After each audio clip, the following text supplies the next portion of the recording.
Misfits, it is Saturday, May. I don't even know what month it is.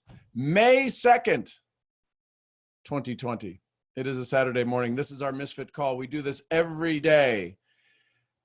During the weekdays, we do it 6:30 in the a.m. Central Standard Time. And on the weekends, we do it 8:30 in the morning Central Standard Time. And we have these conversations. We get together. We meet up. My goal is to answer more questions for you than it is to have me do a dialogue or a diatribe or a conversation that's you only get to hear from one side. So I'm going to share a little bit of a slide here this morning. But before we get started, send out your three messages of joy, of gratitude, of love to somebody. Create some space in your world that you can receive some more energy, some new love, some new smiles. And when you get done sending, if you did do your messages, go ahead and drop a D in the chat and says you're done. And if you're new to the call, drop an N in the chat so that we can reach out to you and give you a big hug, a virtual hug, a social distance hug, right? And we can have some conversation. So great to have everybody here today. Let me share with you a little bit of let me share with you a slide here. What do I have here? How many slides? I've got six slides to go through, but maybe it'll give us some. iPhone is new to us here. Great to have you here, iPhone. That's the only name I can call you by because that's what I see. I'm going to share some slides here with you. Let me do this. What do I want to do? I want to share screen. I want to share computer sound.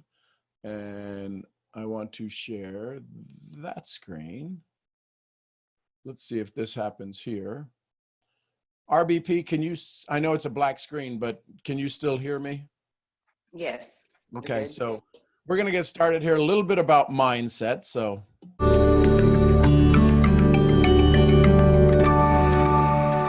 the question becomes, what story do we tell ourselves? It's what gives you control. Right now, this morning, we've got about 30 people on here right now. Let me look here, see how many we got on here. We got a handful of people that are on here this morning, and the numbers go up and down. And the reason people show up or don't show up, there's things that happen in their day, right? 43 folks. But it's the story we tell ourselves. Nothing is more important than something else. It's what we value. So let me ask you this question. Who controls your power? Who controls your power? Who controls your on and off switch of joy, of gratitude? Who controls your on and off switch of frustration, aggravation? Who controls your on and off switch for desire, for personal meaning, for growth? And I know we want to believe we do, but we have this addiction to approval. So here's the questions. If you ever get frustrated, if you ever get unmotivated, if you ever become upset with somebody, if you've ever had an argument with somebody who's not in the room, it might possibly prove we really don't have all that much control over us. See, 80, 90, 95%, 98% of what we believe was given to us. There's very few things that was your original belief, right? There's discussions now about the world's flat again. I don't know. I'm like Jim Rohn. I don't sign up for that class. Round or flat, all I know is the world I live in, where I'm at right now, in my office in Plano, Texas, it's okay. It looks flat to me, but I also hear that it's round. When I fly around the globe, I haven't seen any edges. So the question then becomes, what do you do with that? How does somebody take control of your power? How do we lose control of our power? What amplifies the problems in our lives? Right? So there's preconceived judgments and there's subjective versus objective. How many of us have ever said, well, I'm not going to ask them, especially in our profession of MLM, me, loving more, mentors, leading mentors. How many of us have ever talked to a prospect or got talked to a new business partner, and they said right off the bat, they said, and you said, well, who do you think might want to join you in business? And maybe there's a friend that you have in common. And you said, what about so-and-so? And they said, oh, they'd never do it. So are you familiar? Are you in tune with what the difference is between subjective and objective? So the question becomes, subjective refers to information based on personal opinions. See, some of you may have come up with some opinions about me based upon what I shared with you on my calls, on Nano's calls. Some of you may have come up with opinions based upon my accent or lack of accent, or the fact that I wear a hat. No fewer than 105 decisions were made by you in the first 5 seconds of us coming in contact, digitally or in person. 105 decisions are made in the first 5 seconds when you meet somebody. Many of those objections, many of those ideas are based on objective information, refers to some factual information, some past history that you had, the way they talk, the way they walk, the way they act. When you start to get into those gut feelings, where ladies, you probably have a little bit higher sensitivity to this because you're just better at it than we are, right? So now the question becomes, do you spend your days relying on the assumptions you make about your world? Or might you slow down and look at some of the facts?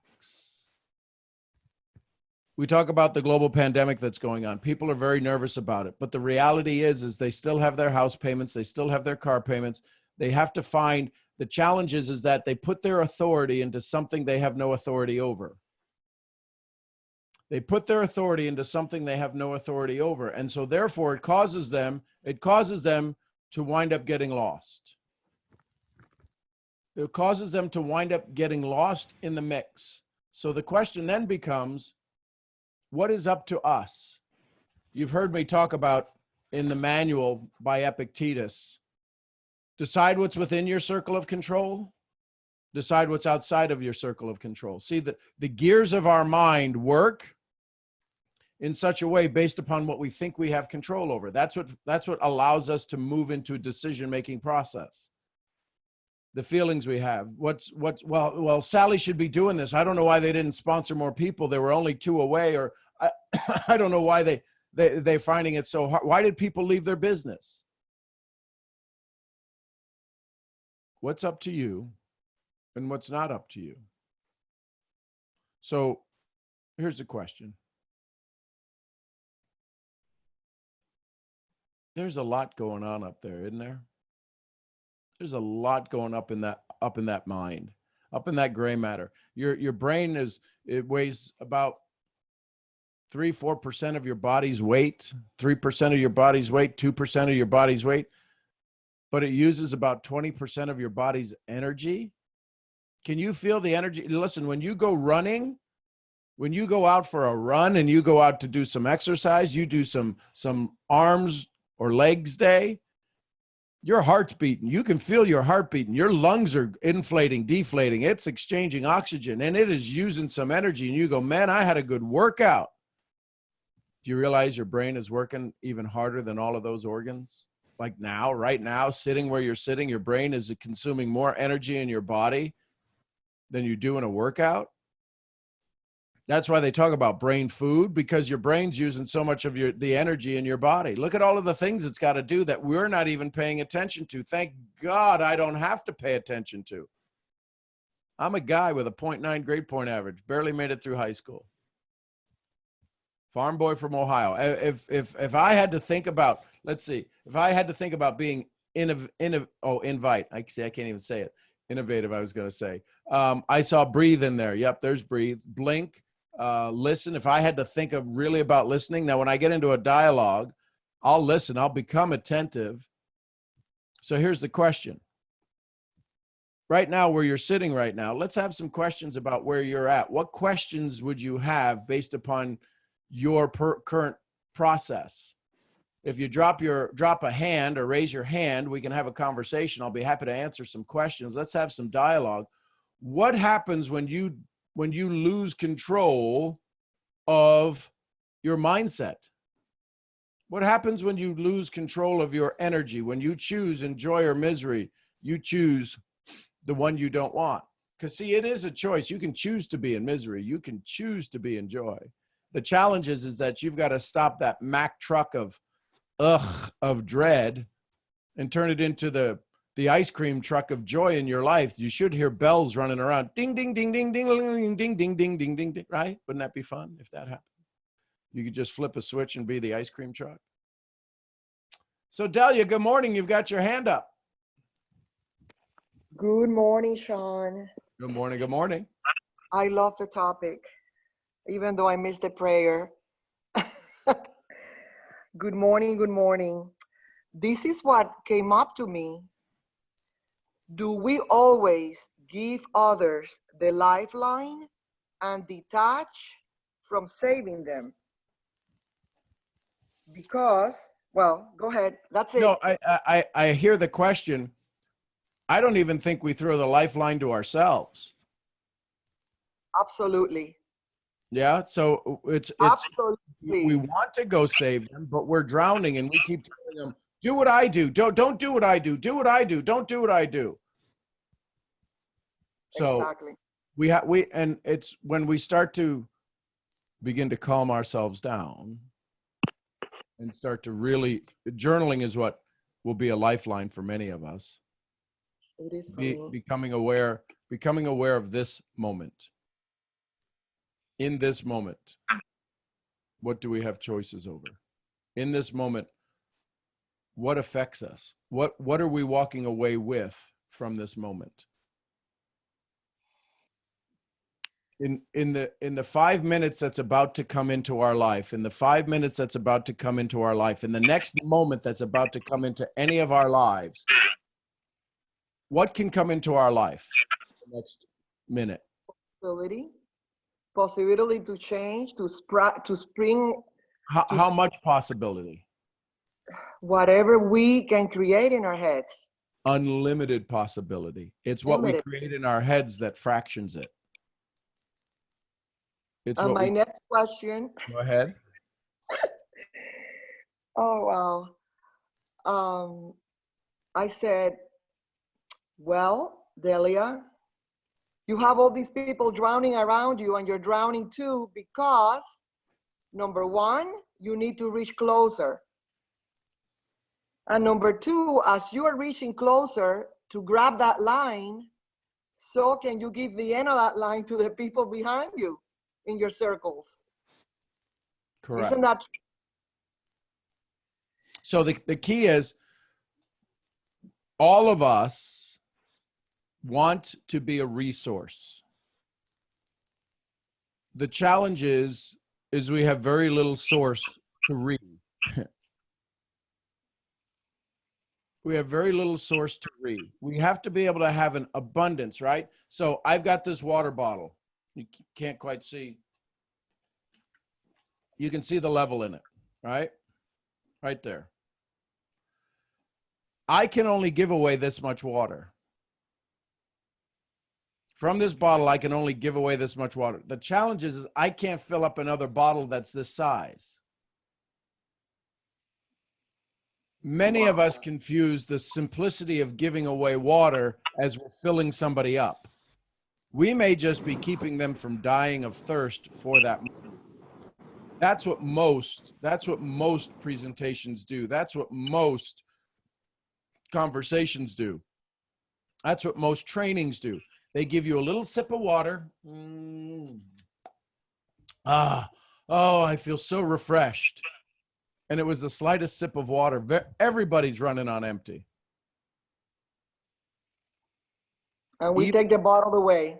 Even people are teaching that are doing the teaching. Many people that are doing the teaching are running on empty. Wow. So because he said because we're not replenishing ourselves, right, or we pass out the opportunity. And the challenge is, Delia, as a strong Latina woman, Cuban woman, as a strong woman anywhere that's listening to this, no matter the age, you were taught if you ever did something for yourself, you're being selfish. And so now when you decide to fill yourself up, when you decide to go do your nails or do your hair, when we can get back out into the world, when you decide to read your book or make your cup of coffee or make your shake, it's like, I don't have time for that. I got to do something else. I can't do that. I got to, yeah. No. I'm okay with sacrificing me, especially if you become a mom. Forget about it. You turn on, the mom brain gets turned on. There's a whole flood of emotions that happen in the body when you become a mom. Your fight goes down, unless of course you get cornered. You don't want to argue with anybody. You'll give anything you can. You'll lack sleep. You'll lack food. You'll give up. You'll sacrifice your entire life. And then the kid grows up and they grow up to where they can start taking care of themselves. But you've been doing that for 10 years, 15 years. You got 2 kids. It's been 20 years. You got 3 kids. It's been 30 years. And all of a sudden you're now in this sacrifice mode. And then somebody comes to you in network marketing and says, hey, join me in business. And you're like, yes, please. I want the freedom. Oh my gosh. I want the freedom. I need the freedom. I deserve the freedom. And your 30, 40 years of sacrificing, then for your grandkids and then for your great grandkids. And I'm going to sit here and go, you can do this. And you're like, I know I can do this. And then it's like, ugh, I can't do this. If I give of myself, if I give every ounce of blood I have, maybe then I'll get the prize. You can't get the prize till you take care of yourself. And this is all of us.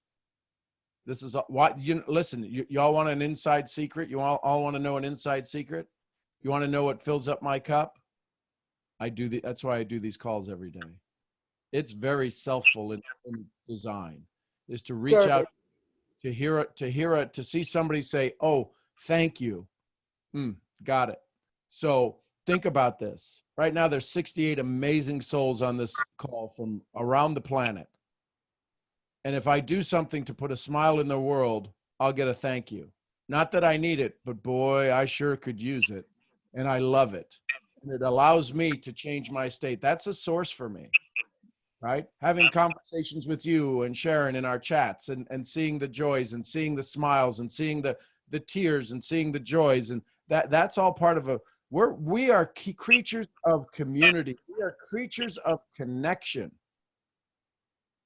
And when you sit across from a prospect or have a conversation from a prospect, one of the biggest things that you can do is allow them in, or allow them to allow you in. Brene Brown says, nobody ever gets to hear you. You can't hear anybody's story unless they give you their permission. So when we run around and say, hey, what's your problem? Tell me your why. What are you doing? Tell me your why. They can't tell you their why because they haven't given you permission to hear your why. So as you continue to reach out to people, I would ask questions such as, how are you feeling? What's going on in your world right now? If there was something you could look at adapting or changing or enhancing, what's something you'd like to not have in your life 7 days from now? Well, I'd like to not have this stress. I'd like to be this. Sometimes it's just sitting down with people and just praying. I mean, I've had conversations with some buddies of mine. I go, listen, I don't know why I just heard this, but I just heard maybe we need to pray a little bit. I got a devotional in front of me. You want me to read it out of it? Would you do that? That'd be awesome. Thank you. God bless you. Thank you. God bless you too, my dear. So, Malik. Good morning. Is it Malik? Am I saying it right? Malik? Malik, yes. Malik, I knew I'd get it on the second round. Good morning, Malik. Hold on, Malik. You come closer a little bit. Just look at this beautiful hair. Look at this beautiful smile. Oh my gosh. Look at that hair. Oh my gosh. I'm in love. I love you, Malik. Thank you for being here. How can I be? Yes, I just like everything you're saying it's the future. It's love. It's spreading who we actually are. This is just a mode through which to do it. And I'm like, everything you're saying, I'm like, oh yeah, God does have a plan. It's all coming together, you know, like market level, like MLM, you know, spreading love like this. You know, when you said the devotional thing, I was like, okay, he's onto something. He's onto something. But when you said the devotional thing, I was like, okay, I see what we're doing here. I see. Oh, I have a Bible right here. I have a Quran right here. I have a you know, Course in Miracles right here. Can I open it up for you? It doesn't matter what the book is. It just matters the truth. And I was like, yay. I love you, Malik. And that's what it is. Listen, the creator of the universe, no matter who, said, I made the world and it is good. You're good. I'm good. This situation right now is good. You know what it's, and we have all of these people with all of these, the Rothschilds and the satanic Satan is coming back, and this is the new world order. Listen, my world is right here in my house. And that may be myopic to think, but I got y'all. And if, listen, the worst thing that could ever happen, a country loses its freedoms when we choose to not stand up. Yeah. I'm choosing to stand up around this community, around this mindset, and say, it is mentors leading mentors, making lasting memories, moms leading moms, me loving more. We don't have to have fear and doubt. All we need is faith and courage, no matter where we get it, but that's our source. And then when we meet with somebody, we have to resource and give them a chance to resource us. And the challenge is that nobody wants our source because we don't even know our own source. We're running around with like dust in our bottle going, hey, I got the secret. You got dust, baby. I want that. So that's my question. But I know the answer, but I'm asking anyway. And here's the reason why it's always good to ask. Yeah. Because even though you know, somebody may not have your courage to ask it. So in your courage, you allow other people freedom. So thank you. Thank you. How do I stay up? How do I remember the light at all times? I don't want to ever forget ever again the knowledge that I know right now, right here, that we are on the right path, that we are on this path right now, that is good. How do I always remember and stay in the light? Always. How do I do that? Have your touchstones. Touchstones. So your touchstones, there it is. Some of you have been watching me from the very beginning, so 437 shows ago. So, oh, I forgot to show this to Kara if she's on. So Slovenia. So this is one of my touchstones, Malik. And what this is this is an actual, it could be any little object. See, here's the thing. Our entire world is made up of objects, right? Y'all know what these are. Y'all know what this is. Our entire life is made up of objects. And the challenge is we give no value to many of those objects. We give more value to this than the pillow that our loved one sleeps on next to us. Yeah. So what happens is that when we go out into the world and we face, so when I leave my house, there's many other objects out there. If I go to the garage, there's many other objects. If I go to the back porch, I'm going to sit on a different chair.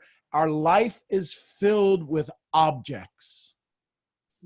And objects are energy. Would we say that everything is in a state of energy, a state of vibration? It's either moving into energy, it's either moving out of energy, into energy, back out into energy. It's either moving out of form, into form, or back out of form, right? In the religious aspect, we say from dust ye came, to dust ye shall return. Everything is either moving from out of form, into form, back out of form.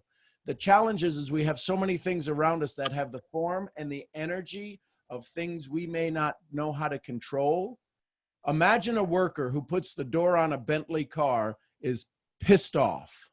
I promise you that car will be back into the shop in 30 days because something's wrong with that door. So that pencil you have or pen you have in your hand, did you make that? No, you bought that. The person that put that in, the machine that was built by the person who built the machine to make that pen, what was their energy at the time they made the pen? And we wonder why we get lost. You hearing it?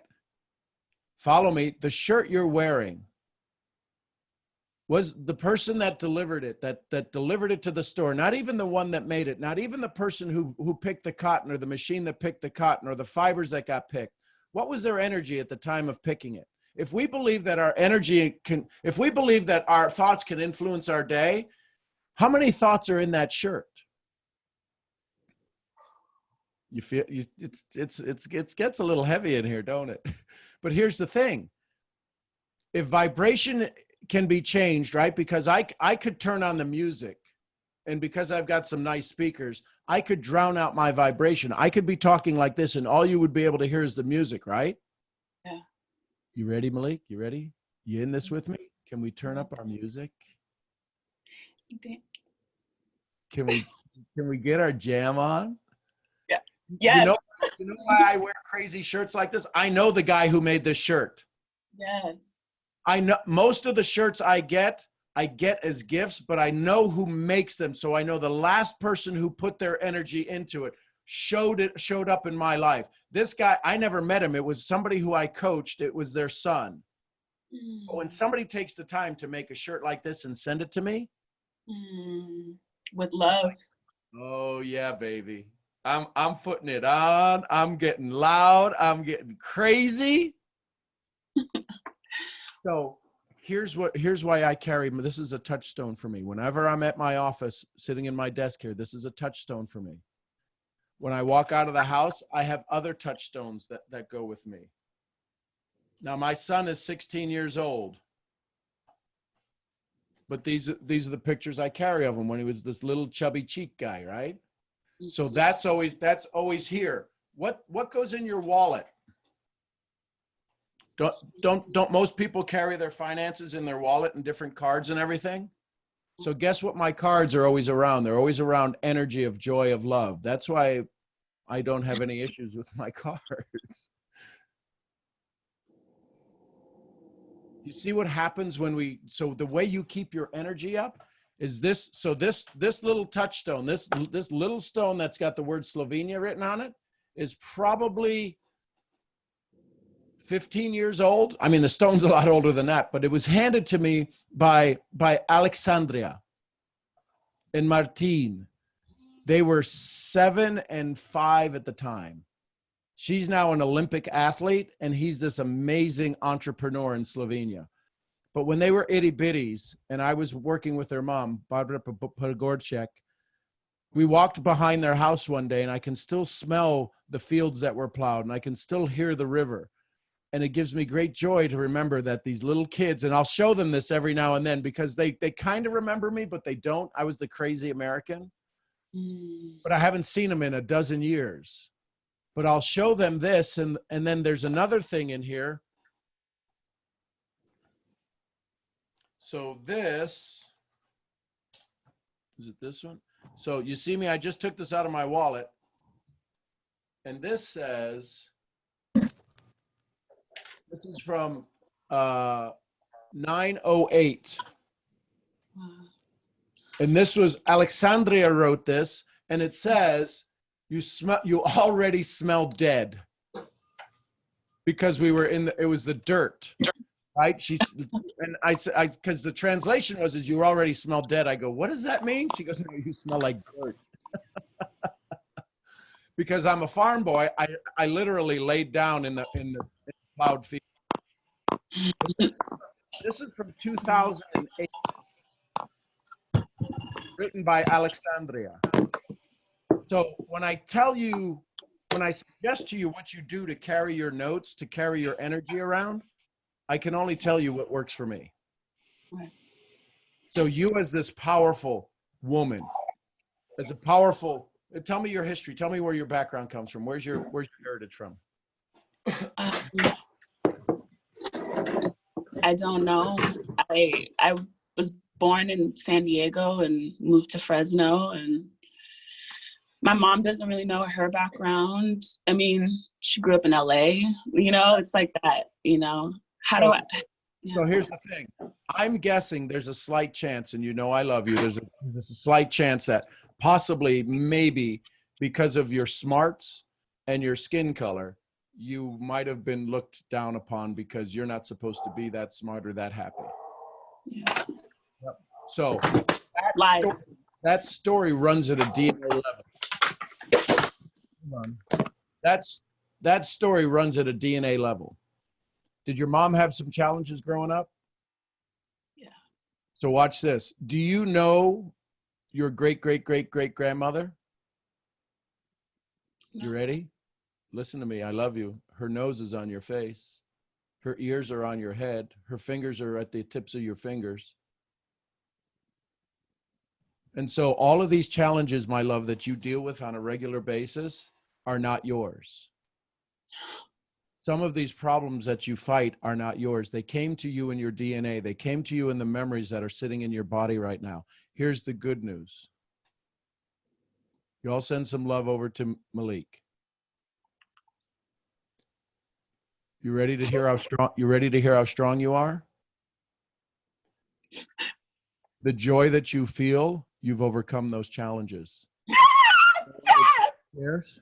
The joy that you share, you've overcome those challenges. What you just did with me and danced with a guy you don't know, but you circled in time and space, you are breaking these chains. You are changing this for the future generations. And every mom, every dad that has been part of your DNA is jumping with joy right now because they could only teach you what they could teach you.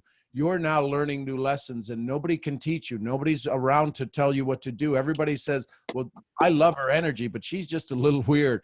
Be weird, girl. Yes. Weird. Yes. You're rewiring. You're doing what's known in science as epigenetics. You're turning on genes that have been in your body. All of the previous avatars before you had the opportunity to feel this joy. They just didn't know they could. Nobody gave them permission. So you're the one giving yourself permission. You're the one that's sitting here now with me saying, I want more. I deserve more. I believe I'm capable of more. I wish somebody could pour into me and remind me of that. I can't bring you to more, but I can let you know, come on over here. There's more over here. I can't lift your weights. You got to lift them yourself. I can't take your steps. You got to take them yourself. But I can't tell you how excited I am to have met you right now. Yes. Yes. Wow. Now that you started with shake and bake, can I help? I would like to ask Malik, where is it that you want to be up most of the time or any time? Like, are you in a room where you're going to be running your business or something like that? What circumstances do you want to be up more often? Like, what do I want? Like, where do I see myself? No, just where and what circumstances? Where do you want to feel up more often? Like in what moments in your life do you want to make sure you have all of your energy? Is it when you do your business? Is it when you speak on stage? Or? When I'm talking about God.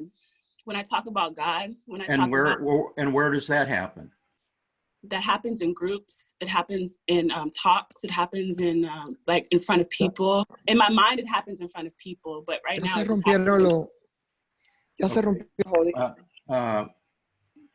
what I was going to suggest was that Sean got you all excited when he suggested that there's some music that you respond to.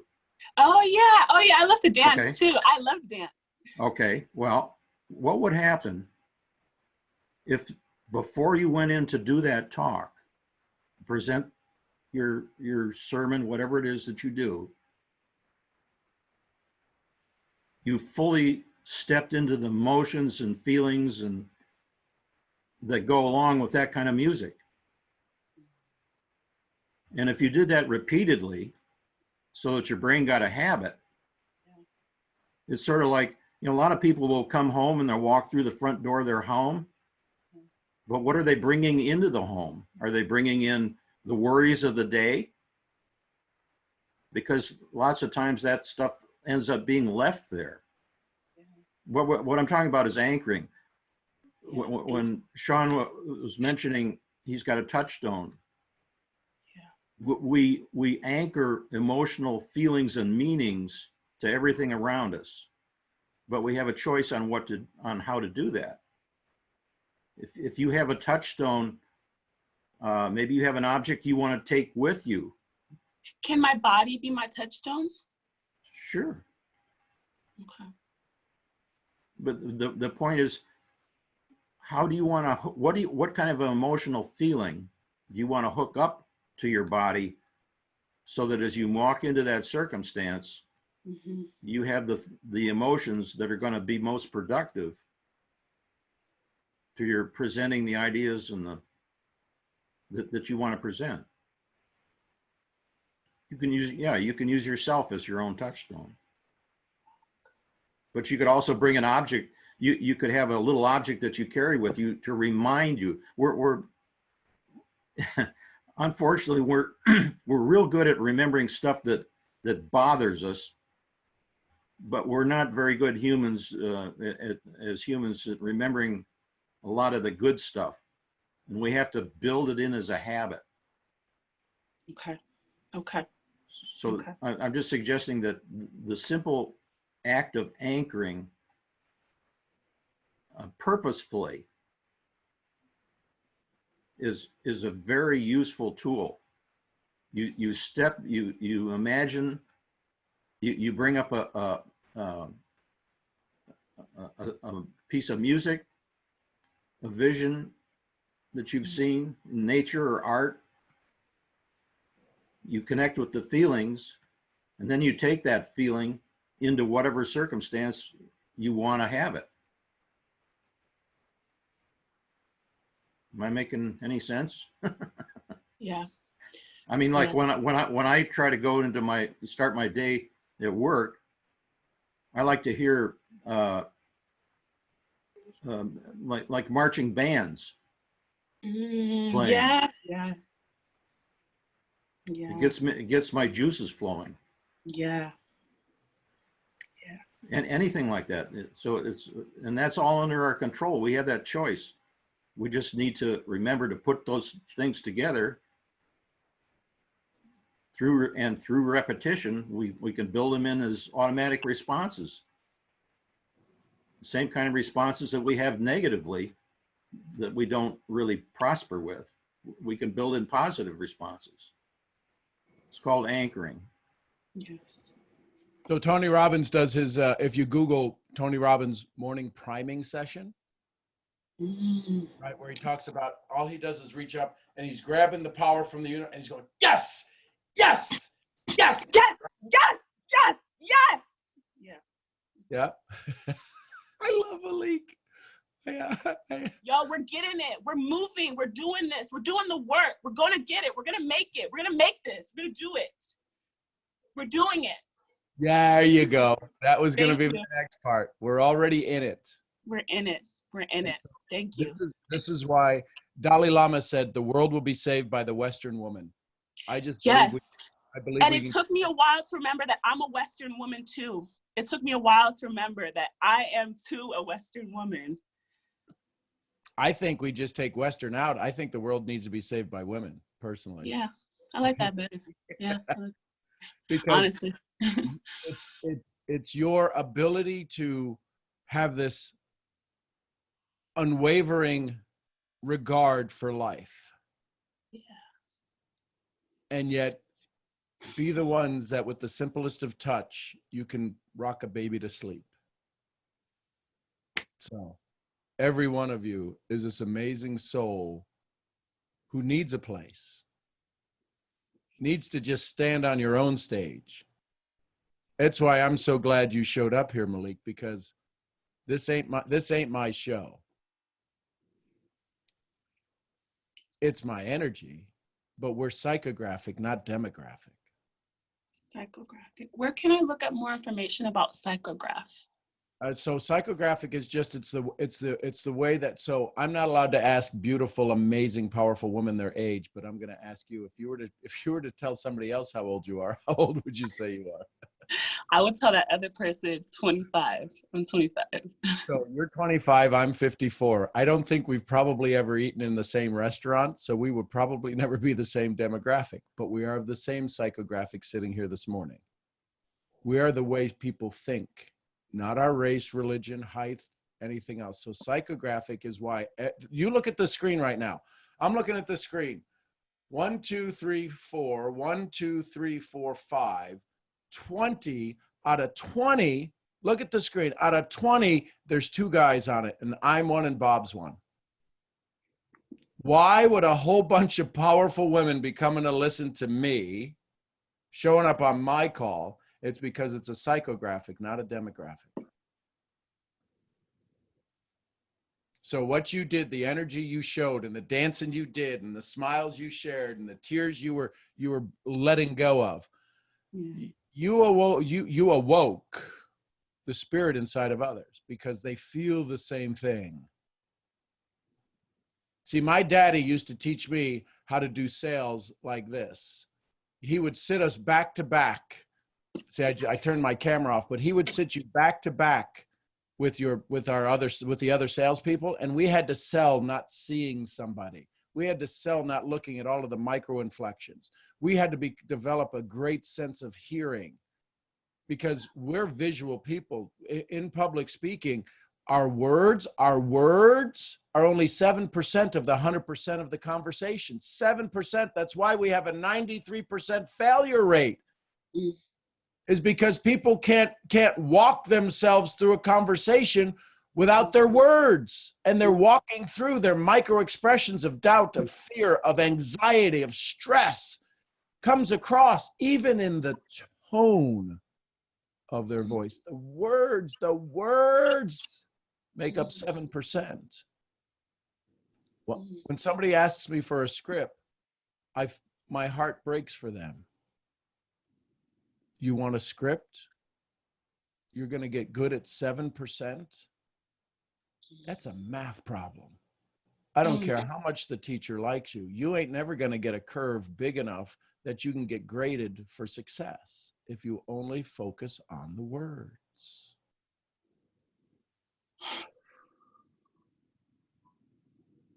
You have this amazing hair. Listen, you know I love you. It's sexy. It looks good on you, right? And maybe there were some beads in it one time when you were little, because somebody goes, we're going to put beads in it. It's like, right? You become. And the beads would hit your eyes, but you would still wear them. It hit your eyes. Yeah, that was my problem growing up. But listen to me, my love. So think about this. You might be the exception. But when you were 3 and 4 and 5 years old, there was a level of joy in your day. Think about when you were 3 or 4 or 5 and you were playing. All of you, think about when you were 3 or 4 or 5 years old and you were just doing whatever it is you did as a child. And think of you now as your entire day, as your day related to you then. Think about a whole day of your life when you were 5 years old, and think about a whole day of your life now when you're 25 years old. Which of those days were you more in joy, at 5 years old or at 25 years old? Did you spend more of your day in joy? 5. Yeah. Listen to me. At 5 years old, you were imprisoned. We were all slaves at 5. We were told what to wear, when to go to bed, what to eat, when to wake up, what to say, what not to say, what to play with. When we were all slaves. We were told we had no authority. And now you have all this authority and your life is miserable. I'm sorry. Where's the confusion? I want my mommy back. So this is where we have a choice between misery and joy. This is where we have a choice in this moment, misery or joy. And if we choose joy, everybody around us is going to be going, what makes you so special? My answer is me. Yeah, it isn't your proofreading, that's for sure. That's for darn sure. Yeah, because there's probably a bunch of spelling wrong. Right? You follow me? So in this moment, see, you're touching your heart a lot. If you were to do a body scan right now, just do a body scan head to toe. Just see, is there any place where discomfort is residing in you? Anything that's just a little bit out of the norm? It's not pain. It could be pressure, it could be stress, it could be pain.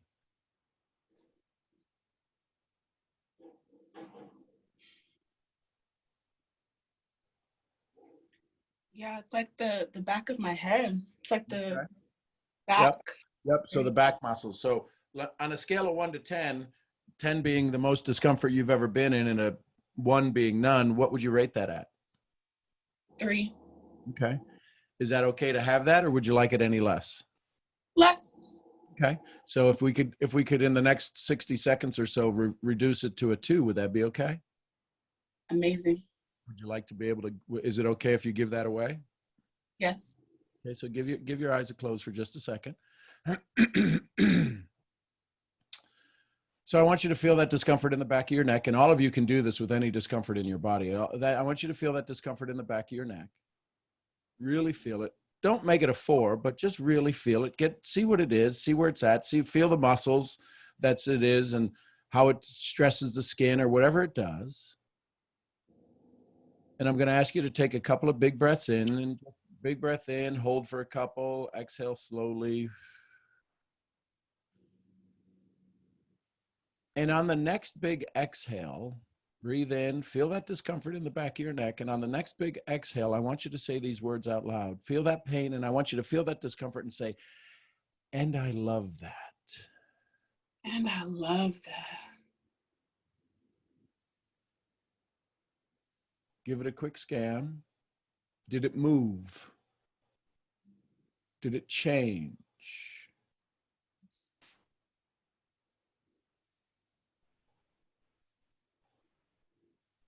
Is it still there? It may not have changed at all, but just give a scan and see where it's at. Just see if it's done anything different. It's at a 2 or 1. Yeah. And you did that in 60 seconds. So let me let you in on a little secret why those muscles got stressed. What are those muscles holding up? It's holding up your memories. Your mind is the archive of everything that's ever happened to you, through you. When people say you've lost your mind, what they're saying is you've changed your memory that I have of you. They're not saying you've lost your mind. You're saying you've lost your mind in my space.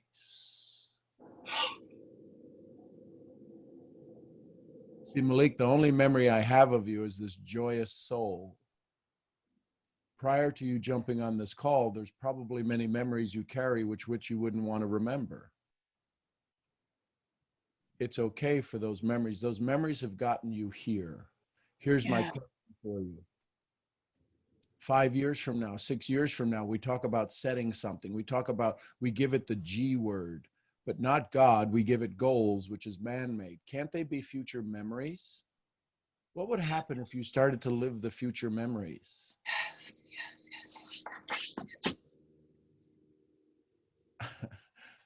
I want to know who brought Malik and put her in front of me. Like she's like this new crack for me. She's this new candy for me. I do too. I want to know that too. She's amazing.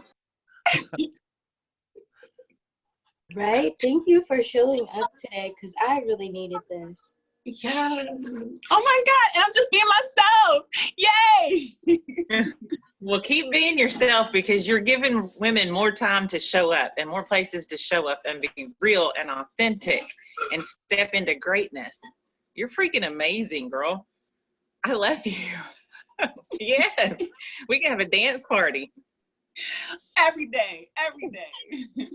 Follow me. I'm gonna put my Instagram. Let's connect. Please. My Please. Instagram. No, but seriously, Malik, how did you get here? What link did you click? Who invited you? Like, what happened?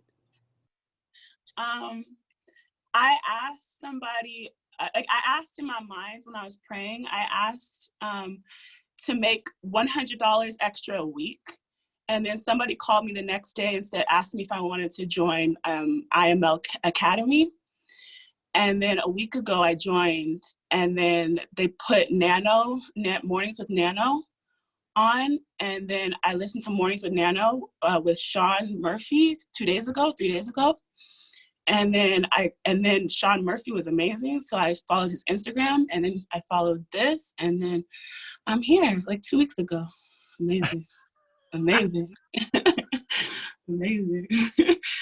Like, I just asked to make $100 extra a week. I was like, if I could just make $100 extra a week, it'd be great. It'd be great, But then now I'm like changing my whole mind. And like now I have like a community, and like it's amazing. God is good. God is real good. The music goes round and round, and it comes out here. That's it. Yo. So since Malik is just driving me like to joy, so it says in devotional. Read it. Read it. May 2, it says, living in dependence on me is the way to enjoy abundant life. You are learning to appreciate tough times because they amplify your awareness of my presence. Tasks that you used to dread become rich opportunities to enjoy my closeness. When you feel tired, you remember that I am your strength. You take pleasure in leaning on me. I am pleased by your tendency to turn to me more and more frequently, especially when you are alone. When you are with other people, you often lose sight of my presence. Your fear of displeasing people puts you in bondage, addiction to approval, puts you in bondage to them, and they become your primary focus. Yeah. When you realize this has happened, whisper my name. This tiny act of trust brings me to the forefront of your consciousness, where I belong. As you bask in the blessings of my nearness, my life can flow through you to others. This is abundant life. Read the rest. Come on. Psalm 18. I love you, O Lord, my strength. The Lord is my rock, my fortress, and my deliverer. My God is my rock, in whom I take refuge. He is my shield and the horn of my salvation, my stronghold. Proverbs 29. Fear of man will prove to be a snare. Yeah.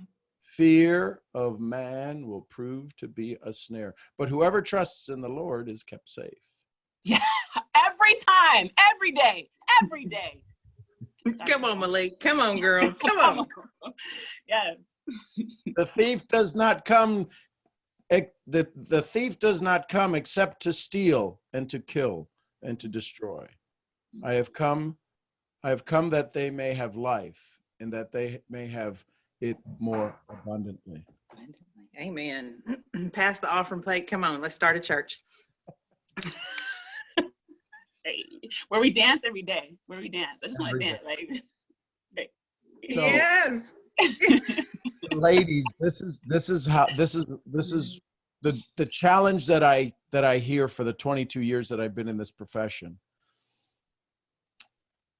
is that to move to use Wallace D. Waddell's words, we must move from the competitive world to the cooperative world.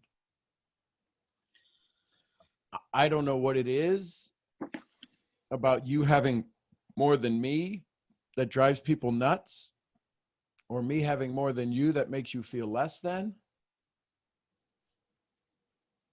Rhonda, you taking care of Laura? See her message there? So, Malik, thanks for showing up. Yo, thank you. So here's the good news. So let me let you in on a little secret. You ready for another little secret? Love it. Ready. Okay, so I learned this 20 years ago. I was listening to a cassette tape. That's how long books on tape were. I was listening to, and it was I heard Greg Braden talking in his book called Beyond Zero Point. This was prior to 2000. And they did this study, Malik. And some of you have heard this. And they take some of your DNA and they take it and they were put it in a test tube, just like right here, right next to you. And they were to show you sermons that got you fired up, and they were to show you scary movies that got you scary.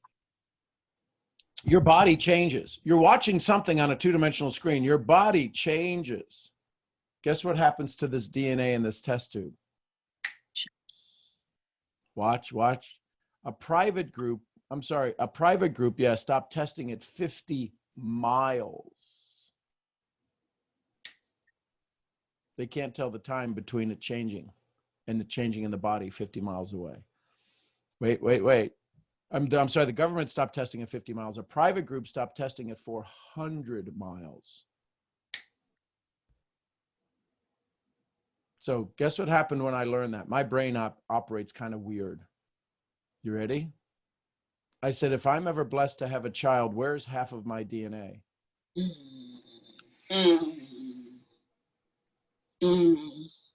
So I'll give you a real world example. In 2004, my home was destroyed in Haines City, Florida. The hurricanes came through Florida and crisscrossed right over my house within like 6 weeks of each other, 3 hurricanes. So I was homeless for 3 years. While we were homeless, not on the street, but we didn't have our home and we were hopscotching and the insurance didn't pay for 3 years. That was a little bit of a test. But we had a baby. Our boy was a baby. He wasn't even a year old and he was starting to get earaches. And we were taking him to the doctor every 2 weeks for ear infections and this, that, and the other. And they said, this is getting serious. We're going to have to put tubes in his ears. And it hit me. About a year prior to that, I had hired Bob Proctor as a mentor of mine. And I said to my bride, this is before I had all of my energy education and energy understanding and mindset training. This is 16 years ago. So I said, Michelle, we're hurting Mason, because she was stressed and I was stressed. So we went back into meditation. We went back into prayer. And in 3 days, we went back in for the pre-op surgery. They said he doesn't need it. Hallelujah. And he's not been back to the doctor since, pretty much. Now, when I was traveling, I was doing a lot of traveling. If I would have a bad week, I'd come home and one of them would have a sniffle. One of them might have a headache. And I go, you always get headaches. And then I realized I needed to say, I always bring you headaches. So at the age of 14, I chose to never have another bad day again. I had something tragic happen in my life, tragic for me. But that's why I choose every day to show up and find Malik's in my life.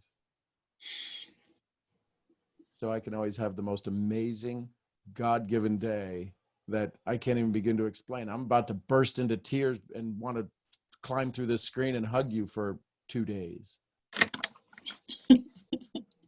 So this is why I do this. I'm so glad you showed up, because you are entering into transitional periods. And when you sometimes get stuck, when you sometimes feel like things, even though everything outside looks great, you often ask yourself, I'm guessing, you often ask yourself, why do I feel like I know I deserve it? I know everything about me says I can have this, but there's something that feels like there's this weight that seems to be holding me back, this energy that just seems to be pulling on me. And that's the old chains. I couldn't teach you any better than I could teach you. And so now it's okay to just let them go. You did the best you could. It's gone. Good. Yeah, it's done. It's done. And here's the other fear that sometimes all of us have at a subconscious level, some at a conscious level. Women, again, it's more prevalent, is that if you're going to give away all this negative energy, there's a part of you that says, I don't want to hurt the world. I don't. Guess what? When you give it out, when you give it to me, it turns into joy. Yeah. When you breathe in faith and courage and exhale fear and doubt, it turns into faith and courage for me.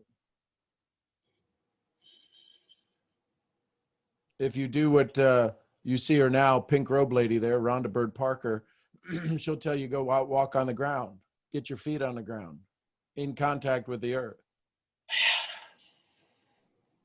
Beach day. Let's go. Beach day. It's time to go to the beach. Let's go. Let's do it. Oh, take me with you. Take me with you. That's Come on. my favorite place is the beach. Come on. Let's go. I'm with you. Thank you. How's your neck feeling, Malik?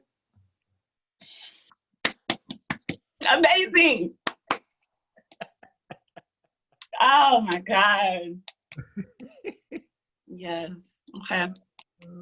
I just want to shout out my Instagram, if that's okay. Drop it in the chat. Drop it in the chat so we can all make sure we get it, please. Hey, listen, Malik, we're all family here.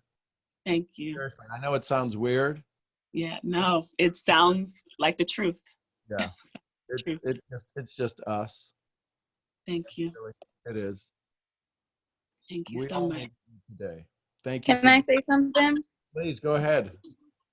So Malik, that exercise that he did with you while we all got to watch is something that I did with Sean in private. And it was not even that long ago. But what you get from it, we all can see it right now. Like, we can see the change in you and the expression. And when I heard your holler, like, I could feel it. Like, I felt like I was in church with you in a minute. But it is this place that we have. It is one of the best forms of therapy that I've ever been able to find. And you get to be you, and you get to show up, and you get to be authentic, and you get to voice the things that are going on. And you have so many people that are here that maybe haven't been through the same thing as you, but you have a safe place to come to where you can rebuild and heal and get from us everything that it is that you need and feel safe. Thank you. And Malik, the woman who just spoke to you, she's like my little sister, but this woman who just spoke to you, who's standing there in just her pure rawness, has had a documentary done on her life. She spent 3 years away from her child, locked up in a Colombian prison because of bad communication. Not her fault. They did. So when you will find, yeah, these are the people that are on this call, girl. These are the women that are pouring into you, that are saying to you, listen, you know what? You're doing good. You're doing good. Life is better. Wait a minute. So what's happened to you? Oh, not much. I was locked up, and just recently is the anniversary. I was locked up in a Colombian prison, didn't speak the language for 3 years, away from my baby. Come back out of prison with a disease that they say she could never have a child again. God's pretty good. She's had some children since then. So these are the women that you get to hang around with. These are the women you get to connect with. These are the just absolutely God-given gifts that are changing this world. Heather, I love you. You're just so amazing. I love you too. Thank you, Heather. Thank you. So Thank you, because what you did, we don't get every day. And we do these calls every day. On the weekends, it's just a different time. And it's just real and raw. And what you were able to stand up and be strong enough and have the courage to say, these things, I'm experiencing them, and this is happening a lot, even though there'd be hundreds of people on these calls. It's still uncomfortable for a lot of people, but you're in the right place, and you will be able to find whatever it is that you need to feel better and to grow. And I'm glad you got on the call.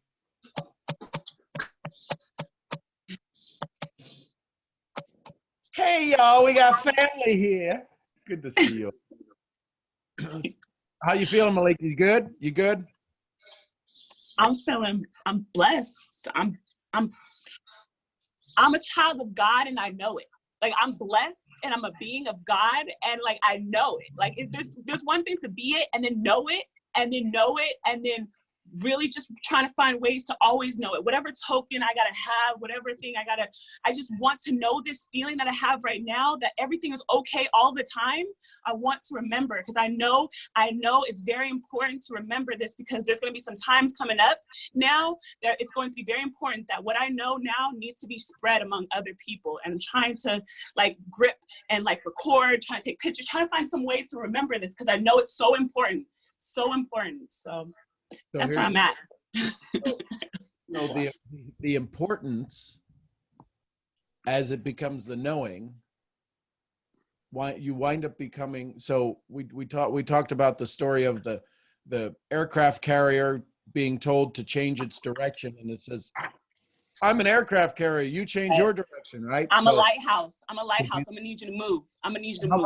how much does the lighthouse have to do?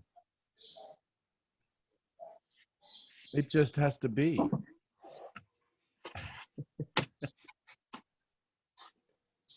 The lighthouse has to do nothing. All it does is shine its light, and whether you see it or not, does the lighthouse get sad? Does the sun get sad when the clouds come out?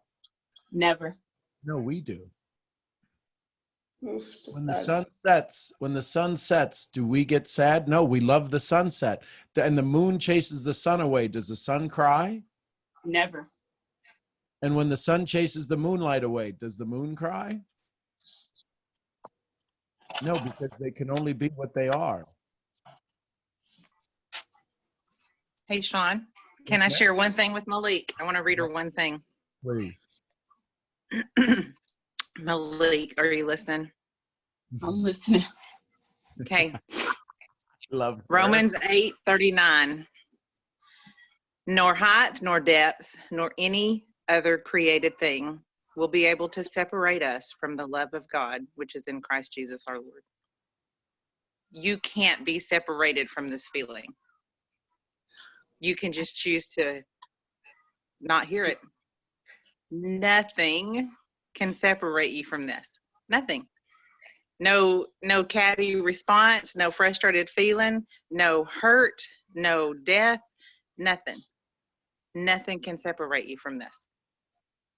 You hear me, girl? You got it? I love this. I love you. I love you. I love you. Romans 8:39. I love you. We had. I'll be sitting right there on the beach with you. I will. I'm sorry, Sean. I'll be quiet. But I'll be sitting right there on the beach with you. Yeah. Let's do it. Oh, God is good. God is so good. God is so good. God is so good. God is good. God is good. It will forever and always put the right people in your path at the right time. No matter what cloud, there's no cloud great enough to ever mask this power, to ever shine. It's always gonna shine. So now you don't have to. You don't have to anything. You just are. In this moment, you just are. You don't have to get any better. You just are. You're the best you'll ever be in this moment. You're the best you'll ever be in this moment, and then this moment, and then this moment. It's okay to get better, but you're just the best you'll ever be in this moment. This is why when I talk, I say, can you enroll somebody with a hello? We don't need the comp plan. The only reason you need the comp plan in the presentation is because they didn't believe in your hello.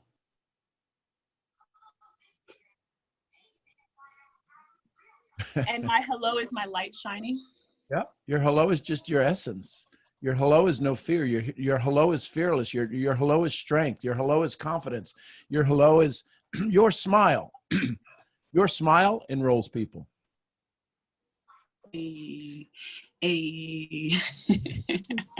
Right? It's what happens after that either confirms or denies the enrollment.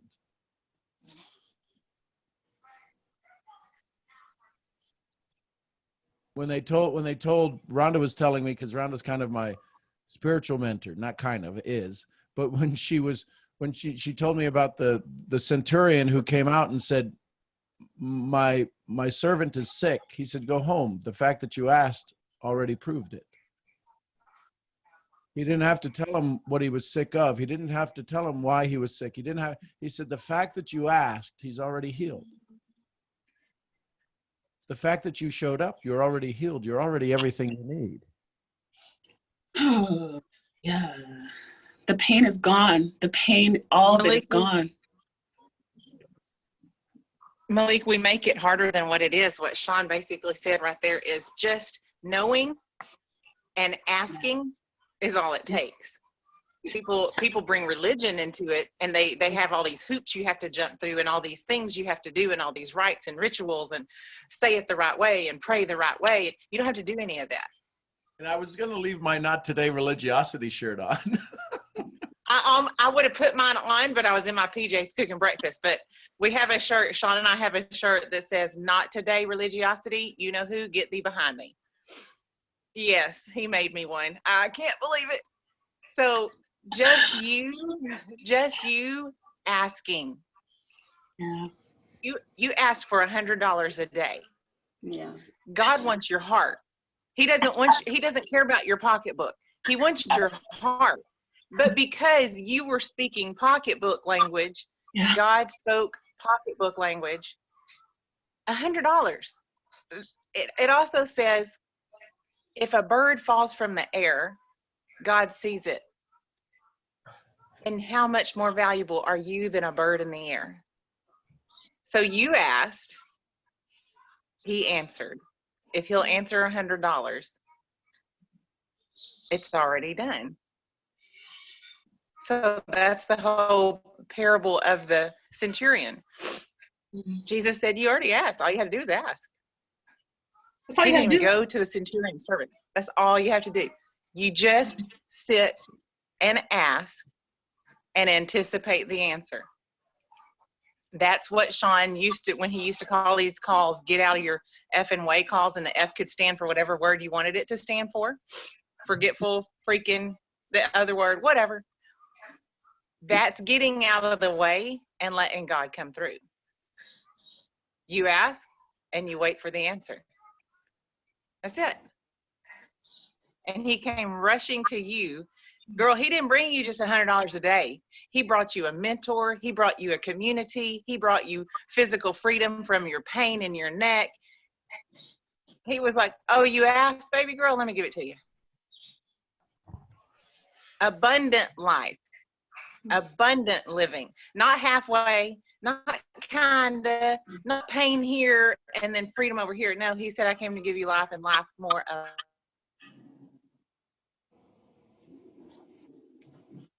abundantly. And you'll sleep in it, you'll shower in it, you'll play at the beach in it. You get it? There's no place you can go that you can get away from it. I mean, that's like trying to walk around without your skin on. Ain't gonna happen. Not real successfully. Does that make sense? You helped us with a big lesson today, Malik. So not only did he bless you, not only did he rush it towards you, give you everything you need.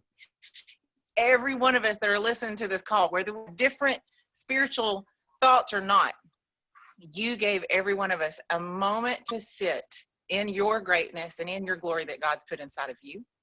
And we can look in the mirror that is you and see it in us.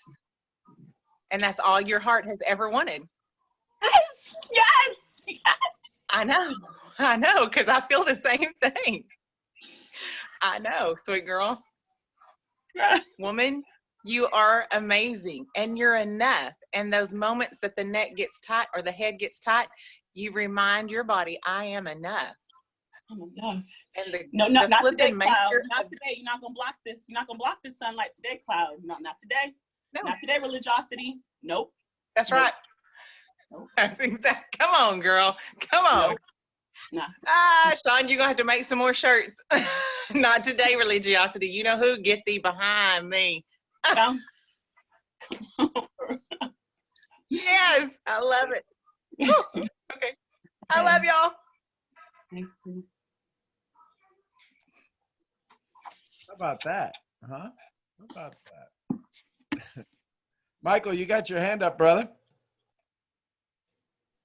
Hey, what's going on? How are you, Sean? Outstanding, man. I had an interesting question for you. So you teach addiction to approval a lot. Yep. And well, I do my best to coach against it, but yes, we talk about it a lot. Yeah. So I was wondering, if you were able to overcome your mom's opinion of you, Mm-hmm. or like that addiction to approval, Right. because that is my kryptonite. Okay. So do you believe that your mom has your best intentions in heart? Yeah, 100%. Like she's like my best friend, Yeah. but it's like She has her now, can she teach you from your perspective? no. Can she only teach from her perspective? Yeah. Between what you don't know and what she doesn't know, would you both agree there's things you don't know? Yes. And so can we teach from the unknown or do we teach from the known? The known. So anytime she teaches to you and it activates the kryptonite feeling in you, turn that into joy, because that's your mom doing her best to protect you, and she doesn't know what she doesn't know. All right. And just whenever that feeling comes up, says, this is my mom loving me, right? Change the way, Dr. Wayne Dyer, change the way we look at things, and the things we look at change. It's going to take, you're going to have to, the sooner you can notice the feeling. So Michael, if I were to turn the lights off in your room and it was midnight and there was no moon out and it was absolutely pitch black in your room, but you were sitting right where you are right now, it wouldn't take you long to find the light switch, would it? No. No. But if I sat you in my office in the same darkness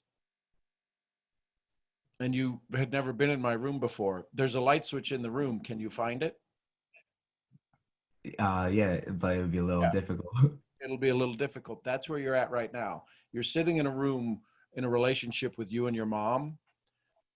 And now all of a sudden you want to change the way you look at things.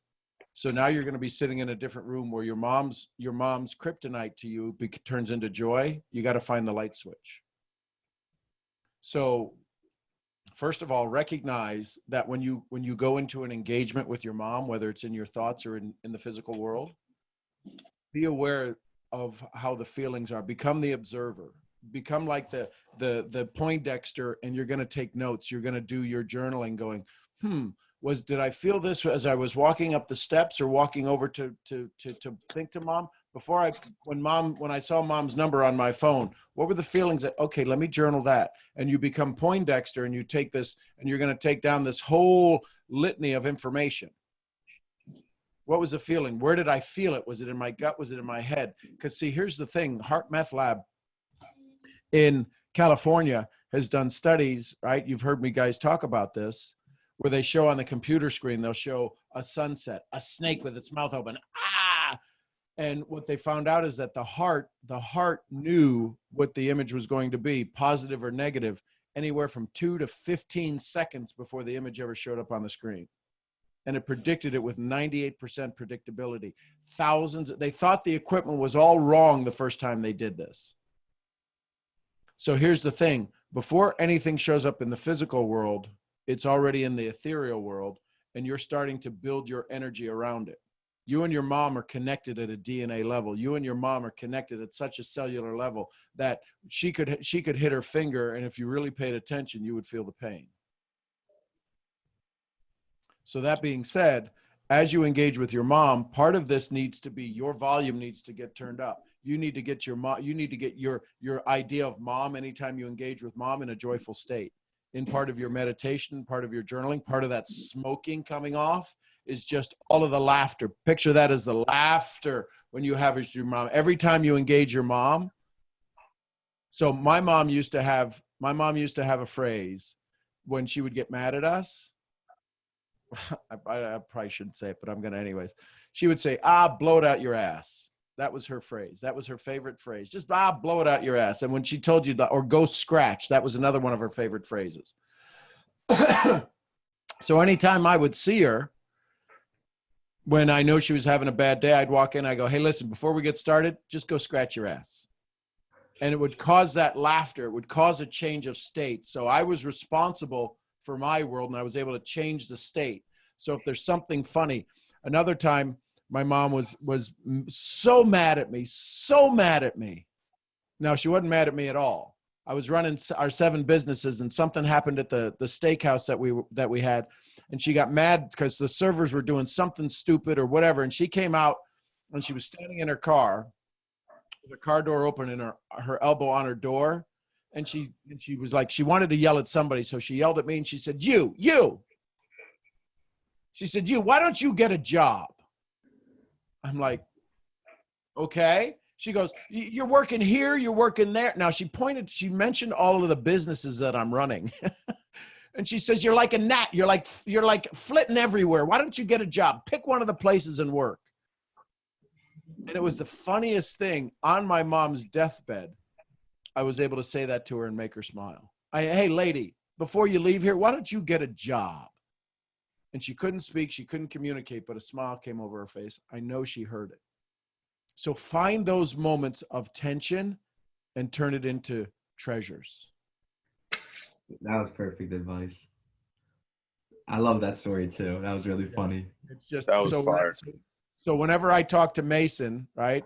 So I'll kid around with Mason, and he'll be doing something. I'll go, "Listen, I'm going to tell you what your Baba used to say. Get a job, right?"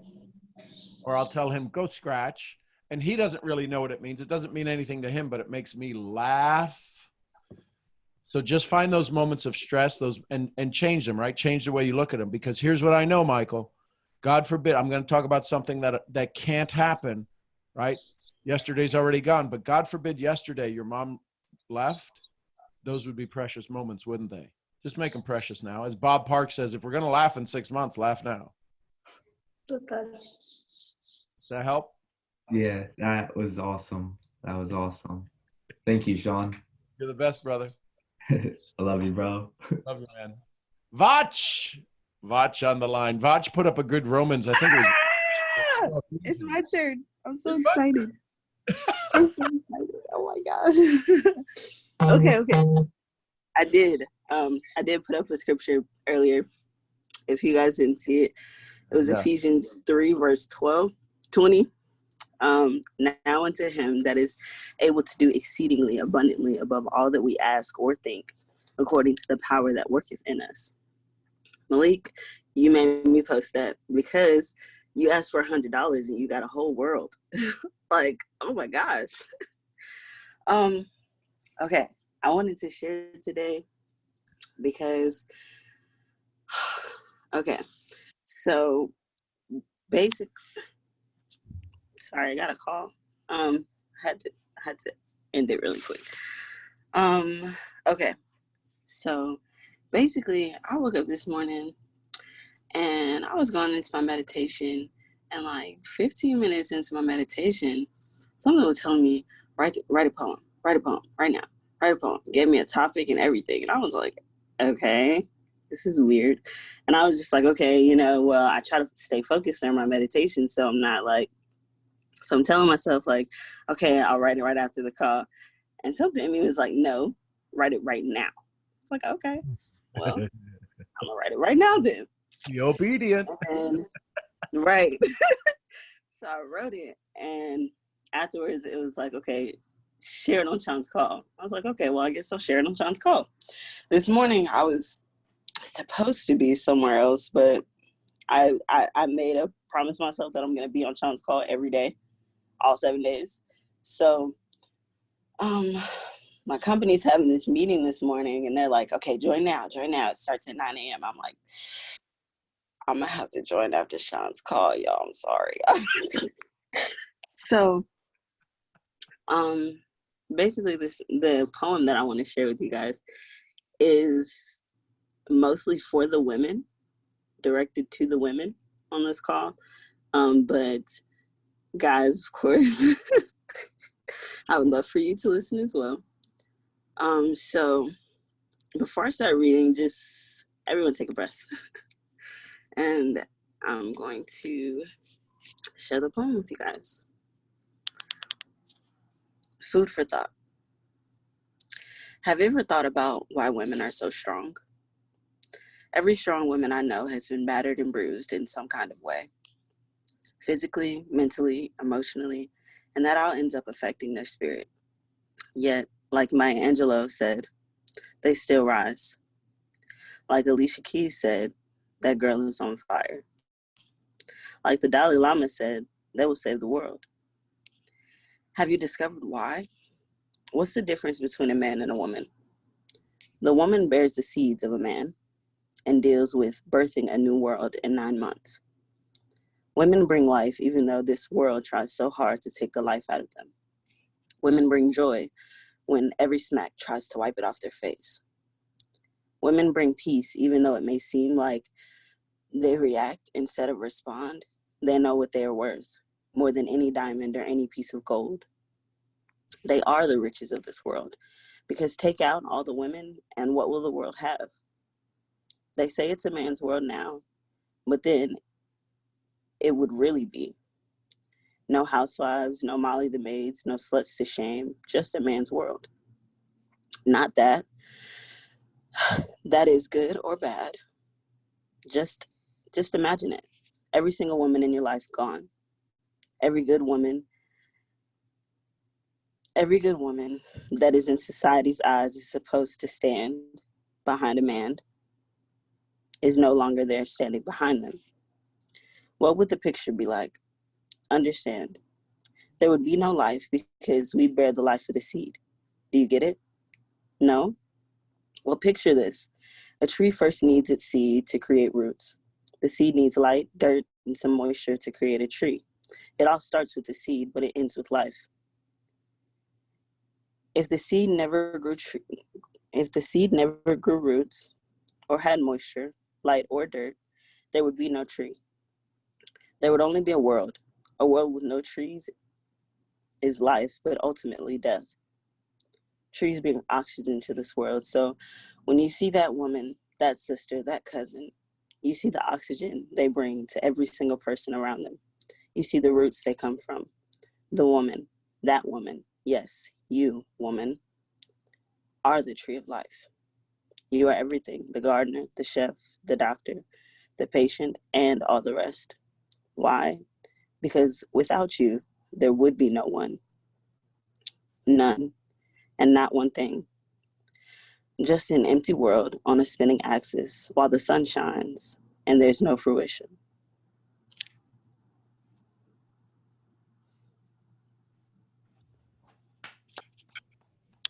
Wow.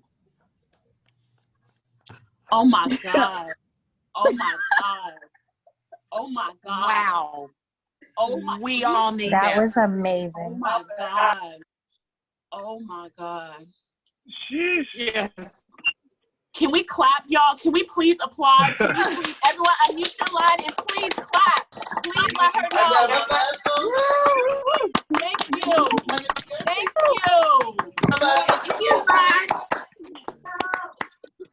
Thank you. Thank you for having the courage to share that. Thank you. Thank you, guys. Oh, Hey, Vash, I'm gonna still need that app though. okay. Of course. I don't know what. I guess it was God telling me like, look, this is what you need to do today. Okay. Look. So when God calls, you answer. Okay. That was the first part of what I wanted to share.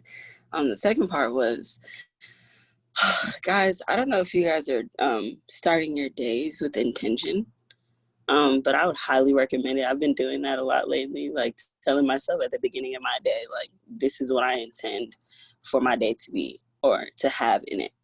And I don't ask it, directly for myself. I do it like trying to ask or seeking what the inner pits of my being tell me that I need to search for today. So like 2 days ago, no, this was yesterday, I think. Yeah. No, 2 days ago, I had my highest day trading, which was like $560 in a couple hours. And I was like, okay, wow, it's crazy. And I was super excited.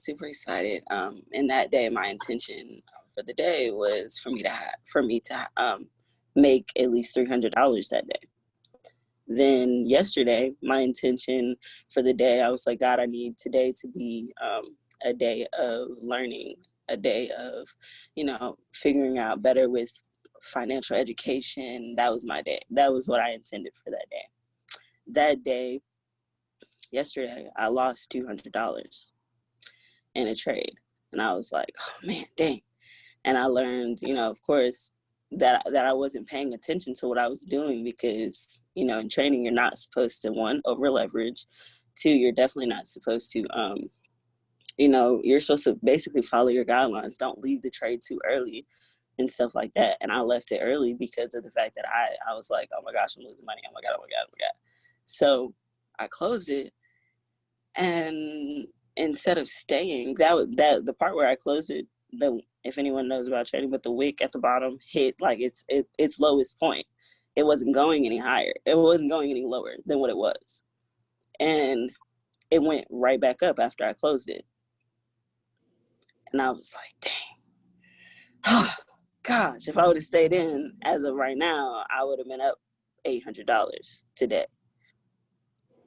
So that was my intention for yesterday, for me to get that financial education and for me to learn. I learned that I needed to be paying attention to what I was doing. I needed to follow the rules of what's happening in my organization or in my business at that moment. I needed to be following them, but I wasn't. And then today, my intention for today was for it to be prosperous and abundant. And yet I've heard so many words, the word abundant today. So that's why I say, like, make sure you're starting your days with an intention, because whatever it is that you're seeking, you're going to find. Okay. And to you might, like, yesterday I could have easily said, like, oh my gosh, I just lost so much money, and throw in the towel or been upset. No, this morning I woke up and I was like, thank you for that L yesterday. Everyone needs the lesson in order to win. I was grateful for the fact that I lost money because now I know what not to do the next time, because I learned and I was paying attention. I kept those intentions in my sight instead of forgetting that, hey, I set the intention this morning to learn. I could have easily forgot that today. That was my intention yesterday and been upset. But no, what you ask the universe for, what you ask God for, will come to you. But don't forget what you asked for. That's like they say all the time, like, if you say you want to be a millionaire, understand that there's a journey between where you are and where you're going. Understand that journey, what's going to happen on that journey, and prepare yourself for that journey. Because you can lose thousands of dollars in between that time that you're gonna become a millionaire. And then there's that one day that you make $1 million and every single piece of what you've gone through is worth it. So that's why when Rhonda says, or when Sean says, like, find joy, be joyful. And in the now, it's because every single moment that is your now, you're going to look back on and be like, oh my gosh, like, I'm so grateful that I went through that. But if you're not paying attention to the now, how can you be grateful for what it is that you're not even looking at? You're so focused on everything else that you're not even looking around you.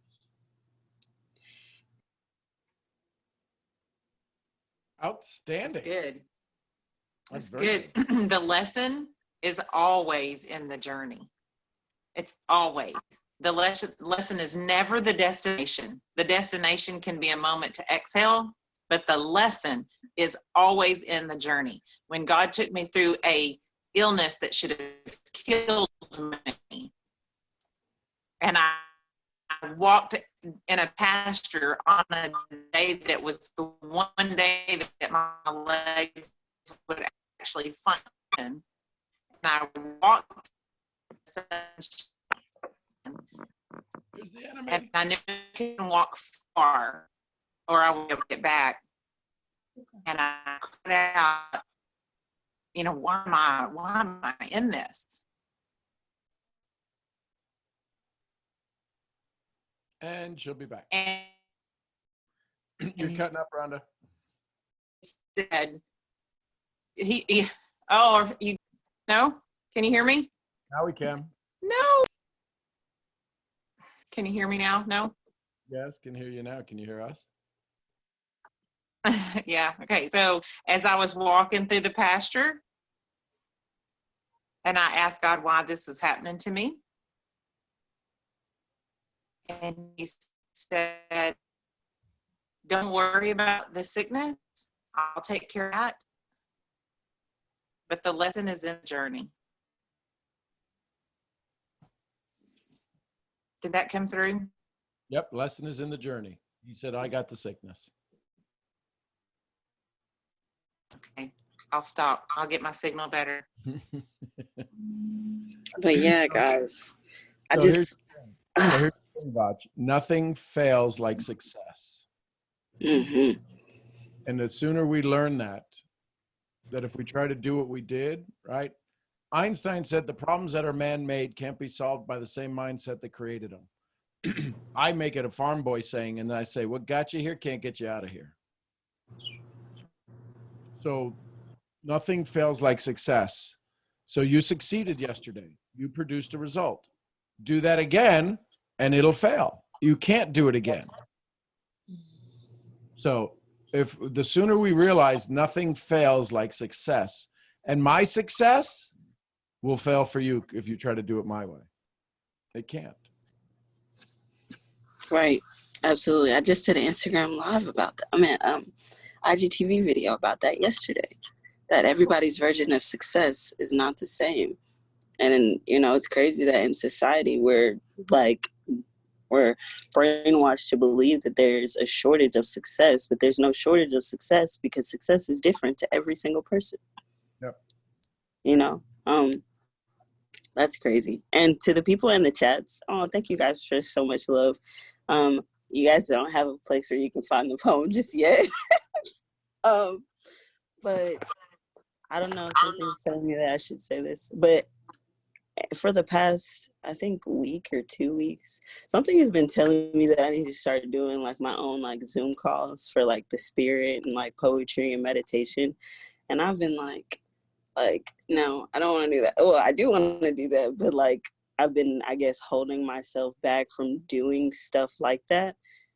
And just seeing how you guys respond to my poetry, like the first time and the second time, it's just completely shaking me. Sorry, my words. Yep. Yeah, like it's completely caught me off guard. Because for me, I was like, ooh, this is kind of raw right now. It's unedited. I haven't even like proofread it or anything as I'm reading it to you guys. Like me reading it over for the first time was me reading it to you guys.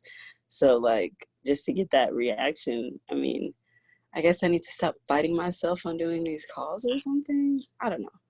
But yeah. Hey, listen. Just do it. All right? Yeah. My biggest problem when I came here was to freaking film myself. I have like 3 pictures on Instagram because I don't like to take pictures of myself.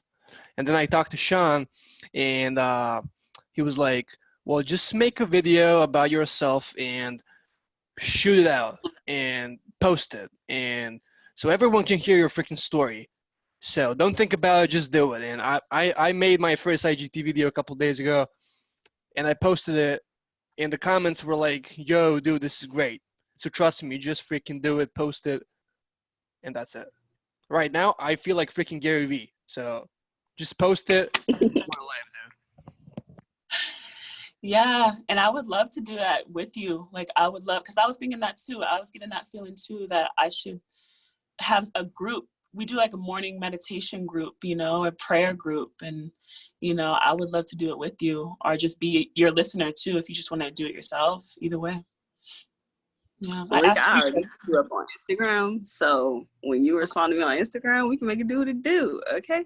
Hey, and then you gonna give me that poem? You gonna give me that poem? All right, guys. Well, look, how about this? I do have if it's okay with you, Sean, my Telegram group chat about minding your soul and everything. I'll drop it in there and I'll post the link in the chat so you guys can join if you want the poem. Okay. And that was it from me, guys. That's awesome. You're amazing. You're making the world a better place. Oh, thank you. I love you guys. Sharon in Vegas. Let's go to Sharon in Vegas on line 3. Good morning, Sharon. This is such an amazing, beautiful call. I'm afraid of changing the energy. Yeah, it's going to be awesome. Oh my gosh. You know, when Malik first, Malik, you are absolutely beautiful. And Vach, you are absolutely beautiful. But Malik, when you were first, how do I hold on to this? And I thought, that's elusive, because to hold on to something puts us in the past, because right now in this present moment is where the joy is. And but I just loved everything about what's been going on here today. And I have to say, last night I was in my stuff, and because I had this splitting headache again for the 99th, and it's like there's all this chatter about why and etc. So instead of, I tried to ask myself some better questions. And of course, Rhonda, in her infinite connection to me, reached out and said, "Are you okay?" It's like late at night, for it's like 11 o'clock for her. And I know she's getting up for this. And it's like, she was just with me. She didn't want to jump on and have her fix it. There was a part of me that felt like I needed to take care of the little one inside me. I needed to know that I could hear myself. But it was such a comfort to have Rhonda out there, knowing that if I really did need her, I could call her. And I felt like if I needed to call her at 3 o'clock in the morning, she would have been there. And that's an amazing feeling, because there are a lot of times people say, who could you call at 3 in the morning? Nobody, and but so much has been going through my head. And today I'll say I started out at about a 4, and by the time we finished with Malik, I was at about 2. Now I'm at about a half. So I know that when I get up and move my body, it's going to go away. I know that the headache has lost its grip. The question that I'm having, because like Malik was saying, how do I hold on to this? I've been in this joyous state of, and more abundance has come to me in the last week. It feels like it's like every minute there's just more gifts that are coming to me. I mean, literally gifts out of the blue. And at the same time, what takes me out is my head. I mean, literally my head, physically and mentally.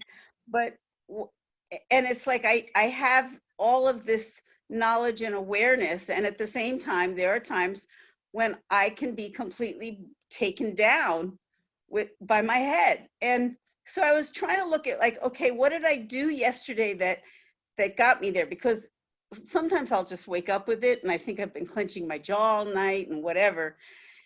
Yesterday, I didn't start out with it like that, but by the time I got out of bed, it had started and it got worse and worse. And I have this new ritual with my sisters.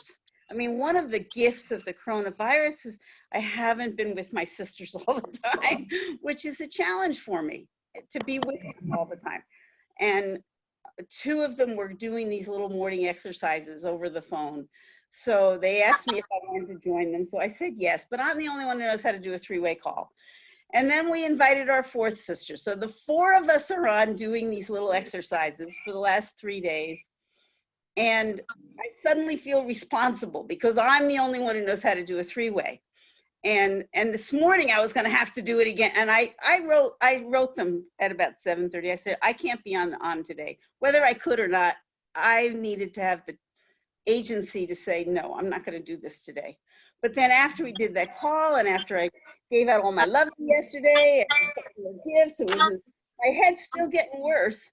And I knew I had to go to my sister's house to drop off some diapers for her. She's 79. The other one is 78. The one Ohio's 87 and I'm 74. So I'm the youngest, but I ain't no spring chicken either, you know? And so I guess part of what how do what kept coming back was that my inner child is afraid to let go of the headaches because she's afraid that I'm going to go off into la la land in this new joy I'm in and leave her behind and not take care of her, if that makes any sense. And I feel more compassion and more love. You know, when you asked, like, when you were 3 or 5, did you, you know, no way. That was I mean, I didn't gain any inner freedom until I was probably in my 40s. You know, there was no place for joy. It was just, you know, just conquer myself all the time. And it's like you've helped me integrate literally 50 years of work that I've been doing on myself in a million different ways. And I just, I wish there was a way that I could be, you know, like, the other thing that came out from this morning is, you know, when Malik was saying, all I want to do is just feel this, you know, and I'm thinking, there's a song in my church that's like, all I want is to love you from the inside out, to really love you, God, you know, to really be in that all the time, and that the only thing that matters is loving you. And I realize that I need to love myself in the way that God loves me, and give that gift to myself. But I don't know how to navigate sometimes that place in me that, well, it's like I realized that last night I went to sleep saying, breathing in, I didn't go to sleep actually most of the night. I was meditating and listening to stuff, but I was breathing in faith and courage, but I was breathing in faith and courage and trust, and breathing out fear and doubt. But it's the trust that I need to build more of in myself, in God, in you. I'm sitting here going, I thought I had the most amazing connection with Sean and Rhonda that I've ever had in my whole life. And I'm listening to this group every day and realizing how beautiful you are. The souls in this room are amazing, you know. And when Kayla told her story and rose up out of the ashes, you know, it's like, we all have a story, and I don't need to negate my story, but at the same time, it's like, it's so humbling. Who am I to ever complain about anything ever, you know? So help me with my headaches once and for all, Sean. Well, the key is that is it okay if it goes away? Do you trust that the new story will be worthy of your history? I trust it. My little kid inside doesn't trust it. Okay.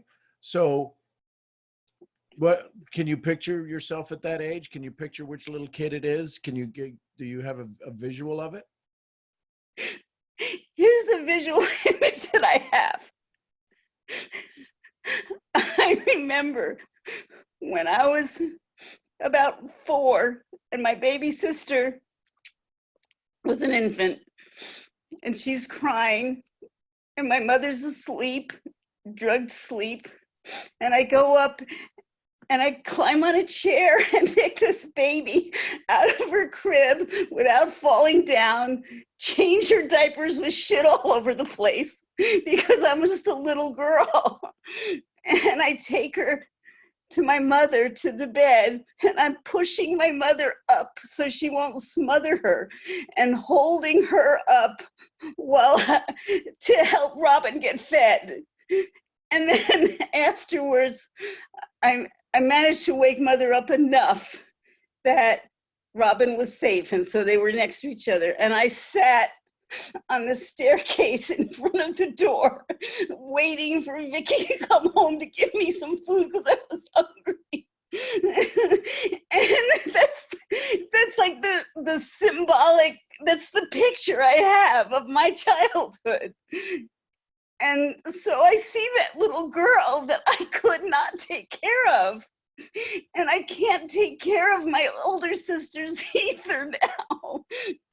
This, and it's history, and it still fucking makes me cry. Excuse me. Okay. It has to get out because this is the few times that it gets out for us, for all of us to turn it into love and joy. So gather yourself for just a second. I'm shivering now and sweating. Good. So I need you to stand out as the observer, and I want you to do a freeze frame of that picture. I just want you to pause the picture, pause that movie where you're sitting on the steps. Got it? And you're waiting on Vicky to come home. Vicky's all of about 8 herself. So we're waiting on Vicky to come home. And so I want you to be there. I want you to sit there. And you're gonna need to play two parts. You're gonna need to play the little girl and yourself. But I want you to, do you remember, could you hear the door open in your anticipation of Vicky or somebody coming through the door to feed you? But can you remember the sound of the door opening? Do you know what, if you were to sit there today and that door opened, would you recognize the sound of that door opening? Okay. So I want you to go back, and you're this little child, you're this little Sharon that's sitting there. Sherry is her name. You've taken care of your little sister. You've awakened your mom out of her drug-induced stupor, and you took care of your little sister. Now you're waiting on your bigger sister to come home to give you food. But here's what I want you to do. I want you to sit on that step for just a second with anticipation, knowing that you're scared, knowing that you're hungry, knowing that all of these things exist. And the second that you can hear footsteps in a door, that you know that maybe life is going to get better here in this moment. But here's where the story changes. The door opens. The 5-year-old of you goes, "Oh, I'm safe." But the person that walks in is you right now. And you see yourself. You see that little 5-year-old version of you, and it looks up to you and it says, she says, "It's you." And I want you to lean down to her and give her the softest little kiss on her head and say, "All of this makes us great, and I'll never leave you again. You'll never have to worry about hunger. You'll never have to worry about pain. You made me strong." And you just give her another little kiss. And that's the strong woman that sits before us now, that little scared child that couldn't eat, that was hungry, has fed the world, has changed Wall Street, has given people hopes and dreams they never had before. That little scared girl has fed the world and is now awakening to feed the world in new ways she never thought possible.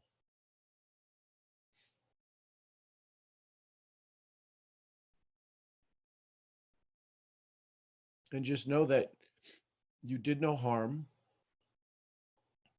It's joy that has been created today. There was no wrong. There was the best you could do. And that's where you sit today, in the best you can do. And all of the pains of needing to make sure you take care of people, you've done it. For 74 years, you've been taking care of people. And every time you begin to take care of you, the old story shows up and it slows you down. Well, today, that no longer exists because slowing you down keeps you from taking care of everybody else. Keeps you from taking care of you. So the headaches that have showed up for the last decade or decades. Since the day my mother died when I was 13. Had them. For many years, that joy of the headache, and that's what it was. It was a joy to remind you of how great everything else was. Part of it is losing that story that you'll no longer have that pain.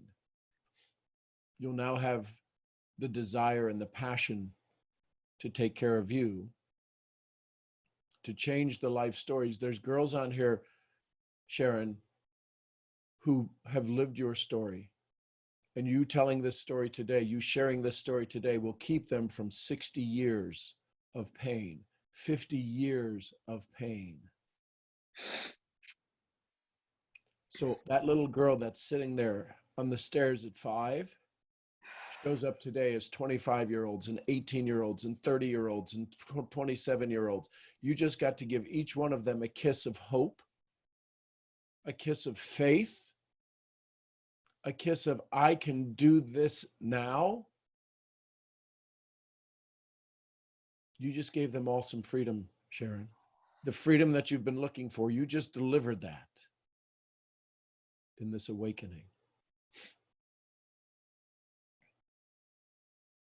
This little girl just got set free.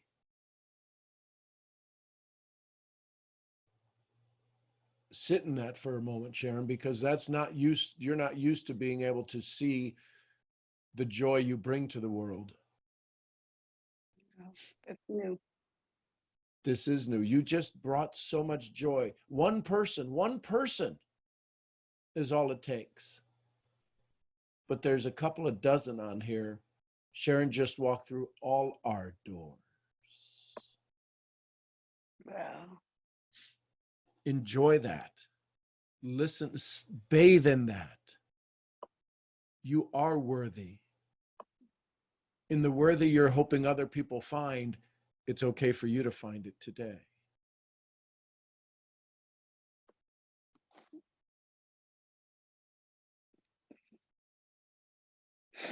See, folks, to my younger siblings on this call, all of my younger ladies on this call, the lack that you experience, the lack that you feel, the not good enough that may show up in your day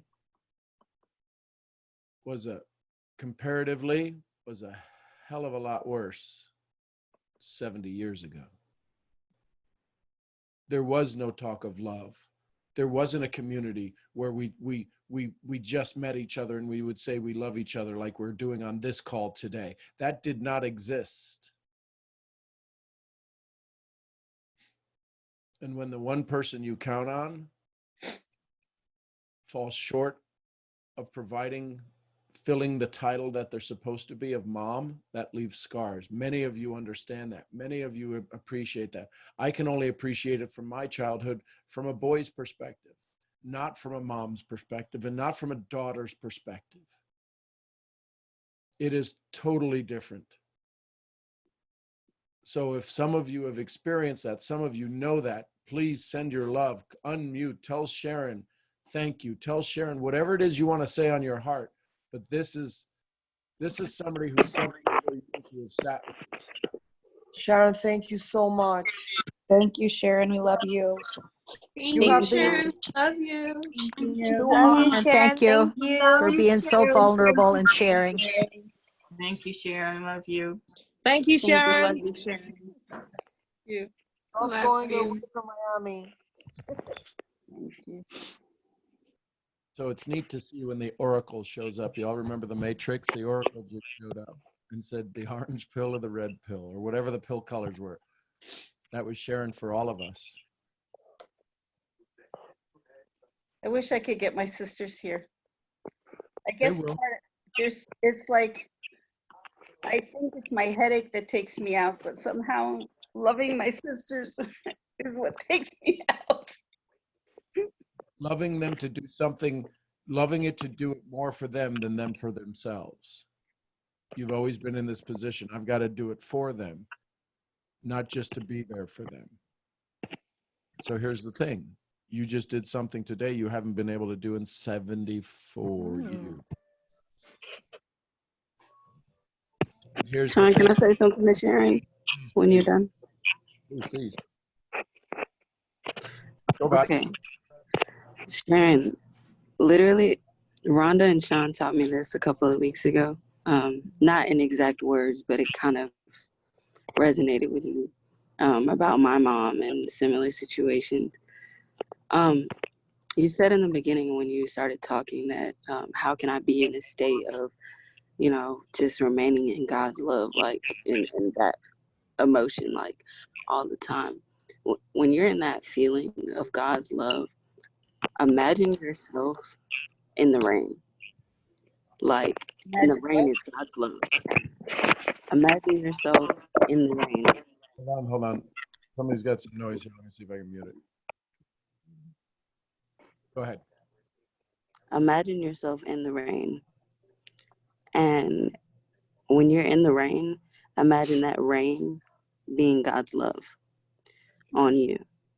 Okay? Because those scars, they're some deep scars. And I know, dealing with, when you deal with, issues of your parents, they're very deep scars.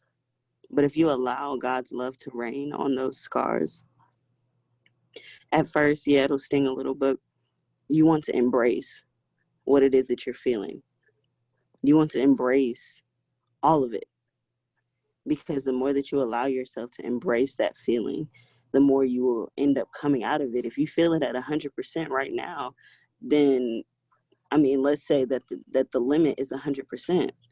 And you feel it at 100%, that means tomorrow you can't feel any more than the 100%, right? Because you've embraced it all fully. So there's no other way but for that pain or those feelings to subside and for God's love to reign more and more on you. And think about your wound as if, okay, sometimes we have to be that little kid for ourselves. Like, imagine that feeling or that hurt that you have as a little child. And you're the mother that's, that once they scrape their knee, you're the one putting the Neosporin on it, cleaning it, and you put the Band-Aid on it. And you're only doing that with the help of God, right? So think about that for yourself, that you are helping yourself continuously every day to become better. And that emotion that you felt before is not who you are now. Because now you have the knowledge of what you have to do to get by it, to allow that old story to become your testimony.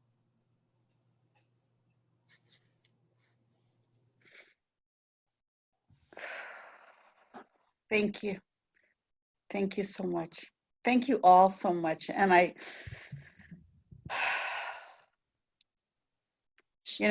show up like this with my sisters, and it does make a difference for them. I know, as long as I don't tell, as long as they don't feel like they're taking me out, because they don't like that feeling either, but my heart does ache for them.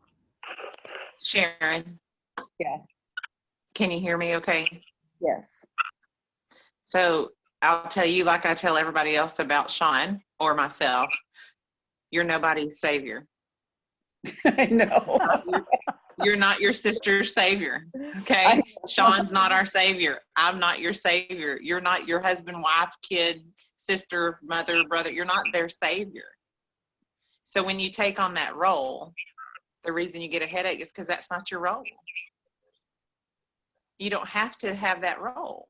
You're not their savior. So I'm gonna But I state am 5. the little kid inside Savior. I am the one who's going to walk through that door and take care of her. Yes, and that's all the only responsibility you have. So if the responsibility is you have to take care of that little girl, then you need to give her your all and quit giving your sisters your all. You can love them, but it's what Sean teaches us in network marketing. You can be responsible to them, but not for them. And when you see that shift, the chaos that comes around can't settle on you, even if it's cloaked in happiness. You got to see if things are cloaked in something, and you got to see what's underneath that cloak. That's the definition of defined happiness. Define your joy and stick to that definition. And when something comes along and it doesn't line up with that definition, then you have to be strong enough to go, that's not the right definition. That doesn't fit my definition. That's called being a peacemaker in your own life. A peacemaker will confront something, see the wrong in it, or see the direction it's going to point you in the wrong way, and the peacemaker will go, no, we can't do that. But oftentimes we're the peacekeepers and we'll sweep it under the rug in the middle of the floor, and then we wonder when we go walk into the living room, we trip over a rug. Well, because you got a bunch of crap swept under the rug. Because you keep being a peacekeeper. Be a peacemaker, pull back the rug, clean it all out, and be done. So you're nobody's savior. You're only responsible to that little girl that's inside of you. And that's okay to be that way. That's not selfish. That's self-full. But we get thrown with titles which fractionate our existence, and people go, oh, you're standing here talking to me because you see something inside of me that you wish you had, and I can help you see it, but I'm not responsible for you getting it. So I'm gonna read you 5 scripture quick, and this is Psalms 46, and it's 1 through 5. It says, God is our refuge and our strength, a very present help in times of trouble. Therefore, we will not fear, though the earth should change, and though the mountains slip into the heart of the sea, though its waters roar and foam, though the mountains quake and swing pride, its pride. There is a river whose streams make glad the city of God, holy dwelling places of the Most High. God is in the midst of her. She will not be moved. God will help her when morning dawns. Did that come through? A lot of it. What did you say it was? Psalm Did y'all what? hear that? No? Some of it, but what was the 46. Psalm? 46.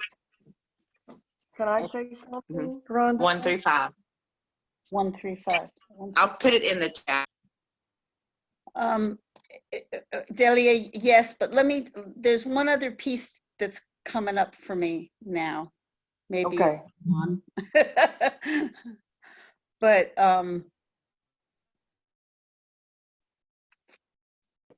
it's gone. Doesn't matter. What were you going to say, Delia, my love? I totally relate to your feeling and your past. When my mother was not emotionally able to be there for me, and I'm the oldest, but the way that I have deal with the resentment and the victim role recently, in the past 5 years, I am who I am because of the role that I had to fit, which is no longer my role. And by the hard way, I had to put boundaries, learn to put boundaries.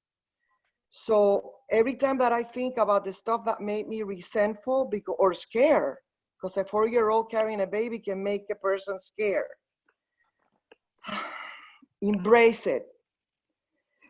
Understand, like you tell me, that if God allowed you to pick up that baby from the crib, change that diaper, and place that baby next to your mom, That's exactly what God intended at that moment, not today, at that moment.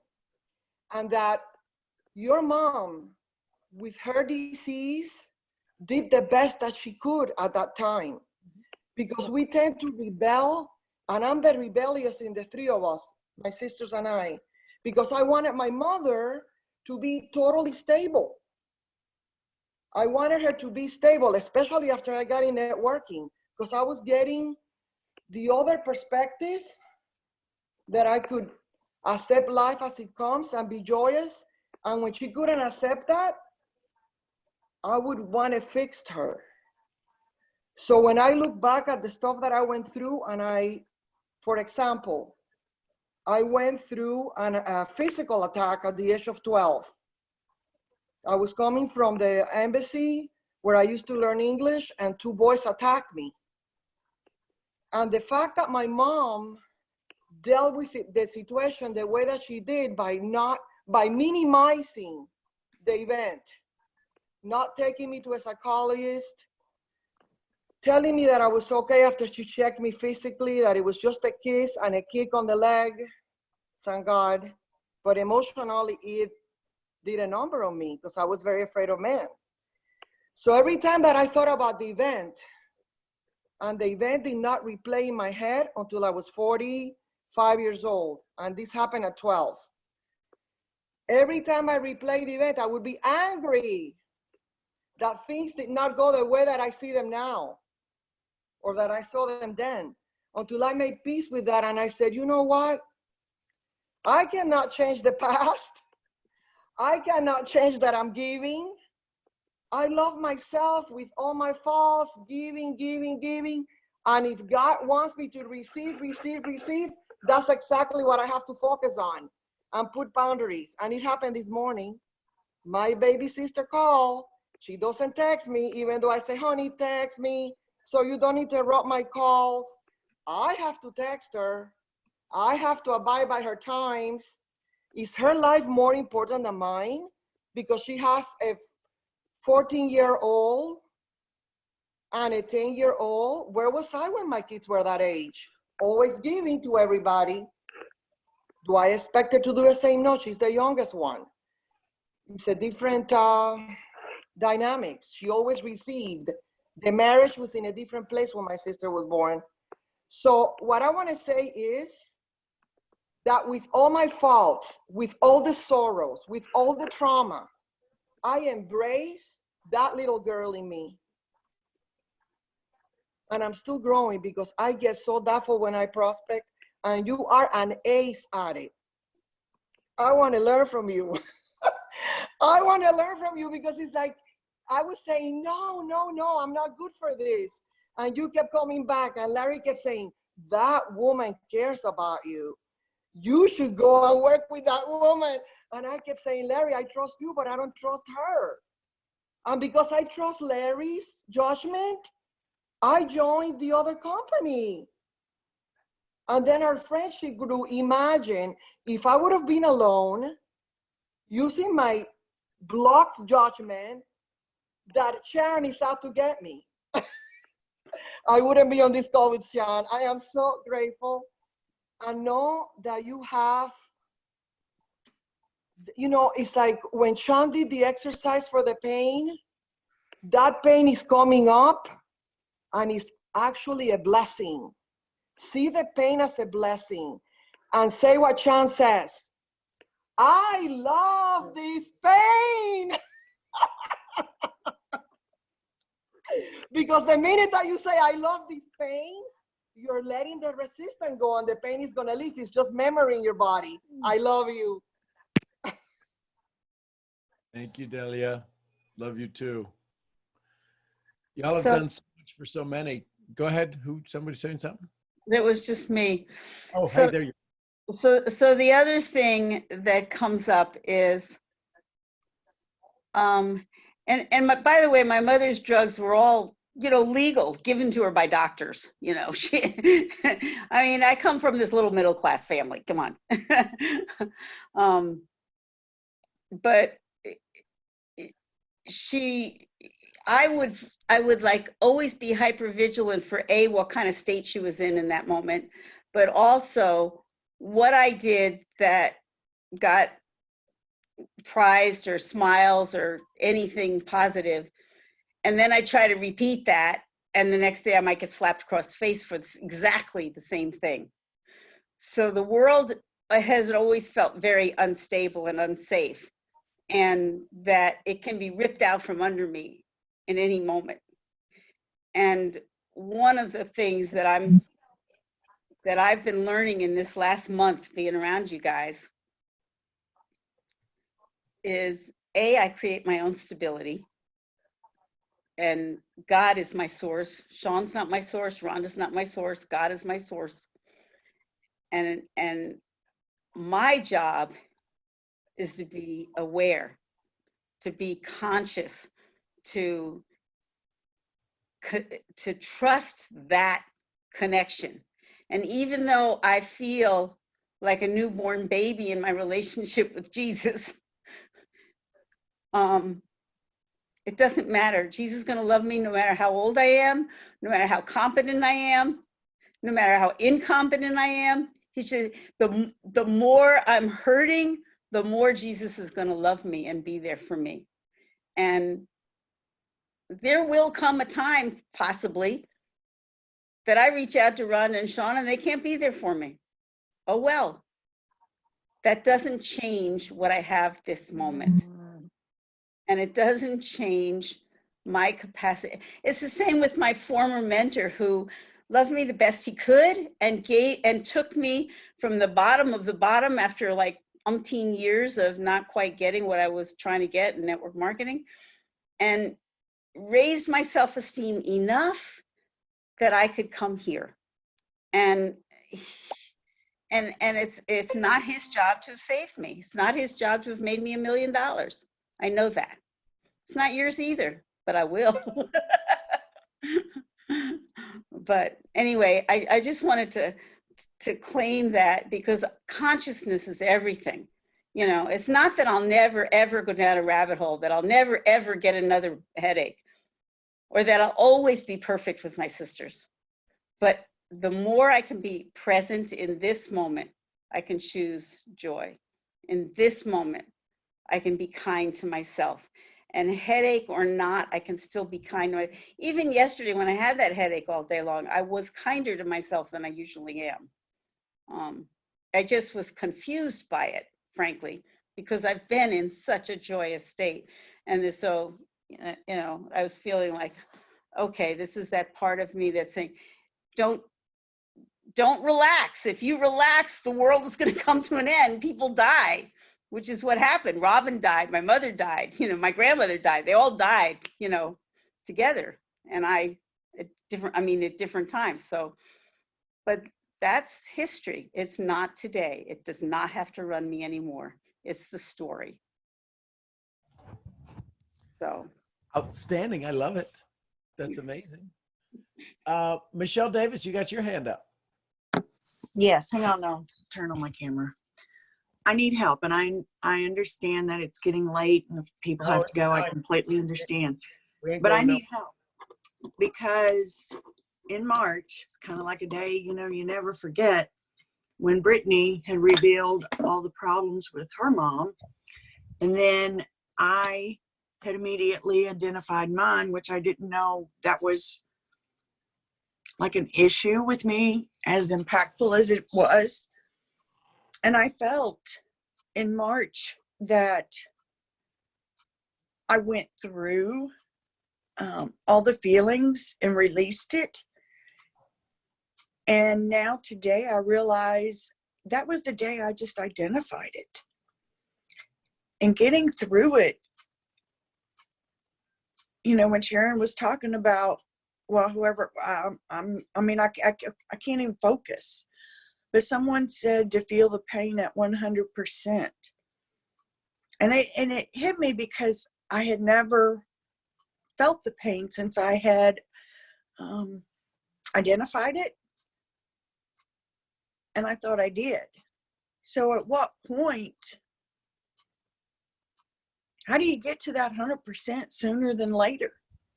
I don't want to feel this anymore. No, so the key is, Michelle, is to feel the joy at 100%. The pain is going to show up. Fall in love with the pain. So the pain that you have right now will show up in different forms. It'll move around in your body. It'll be a couple of different things. Where the pressure that you're feeling in your body right now, the pain, if you had to identify it someplace, a location in your body, where would that be? It's my heart. It's right here. I Okay. feel the pressure, and Okay. it's just right here. Okay. So would it be okay if I walked with you through a process? Oh, please do, Okay. because I don't like this feeling. Okay. So on a scale of 1 to 10, if 10's being the most hurt you've ever felt and had, where would you be at now? Where would you, and 1 being the, of course, Probably 6, just in discomfort. okay, so a 6. So here's the question. So I'm going to speak to your subconscious for a second, but your conscious is going to answer. Would it be okay if that 6 changed and got less? Yes. Okay. Now you, the conscious one, the one feeling this, what number would you like that to get to? At least a 4 or 3. Okay. So if we got there, you'd be okay with that. I'd prefer a 0, but beggars can't be choosy. No, but we'll target a 0. But let's just say if it moves in the right direction. Now it may flare up a little bit because this has been a long time coming. Mm-hmm. So it may flare up a little bit and it may move around in the body. It may not. But just sit with me for just a second. Go ahead and give your eyes a little closed. Just try to be there present and feel it in your heart. Feel it, how big it is in your heart, or where it's front of the chest or back of the chest or over more on one side or the left side. And just feel it. Take a couple of breaths and you're going to breathe through it. And you're going to see it there. And then on one of the exhales, I'd like you to say, and I love that.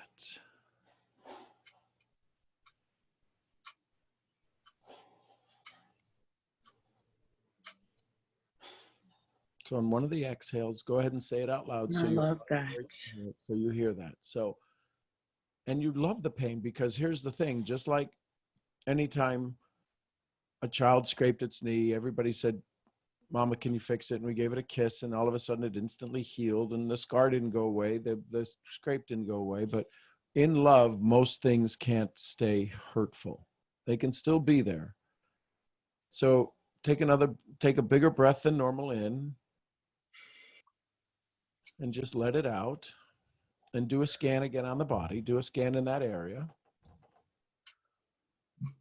Is it still a 6? Has the pain moved at all? What do you see? What do you feel?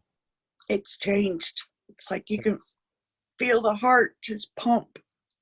Okay, so it's kind of unlocked its grip on your heart, or is it pressure, or putting more pressure on the heart? Unlock the grip, but it's different. Okay, so it's different. So it's different. Difference, okay, difference good. Difference good. It's like it wants to bust. Yep. So now if you were to give it a color, what color would you give that pressure that you feel? That Dark red. Dark red. Okay, so here's what I want you to do. We're just going to sit for just a second. And as you breathe in faith and courage, I want you to see that exhale. I want you to see you exhaling that dark red color. And I want you to see it leaving your body.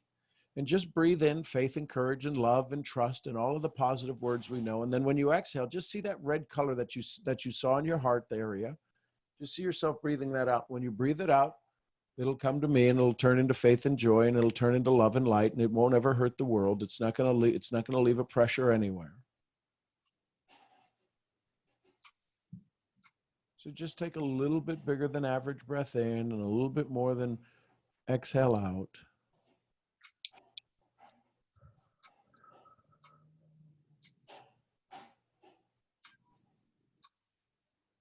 And now go back into your heart area and see what it's doing. What do you feel? It's definitely lighter, but it's like it's broken. Okay, so now it's in pieces. Yeah. Okay. Okay, so it's in pieces, and that's okay. And these pieces are not you. These are pieces of the old story. This is not you falling apart. This is the old story falling apart. This is the thing that has held its grip on you, that is letting you breathe for the first time right now, that is letting you live for the first time right now in a place of joy, in a place of peace. And the tears that you're shedding are not anything other than you washing away that old story. It doesn't make you any less than to tell the story. It doesn't make you any more than. You are this amazing, powerful soul who has made it to this day. And on this day, you get to walk into freedom. And on this day, you get to walk into experience something you haven't experienced in years, called joy, called friendship, called community, called other powerful women who have absolutely stepped in your shoes and stepped in your path, and you walk in theirs and they walk in yours. And together you're hearing this release.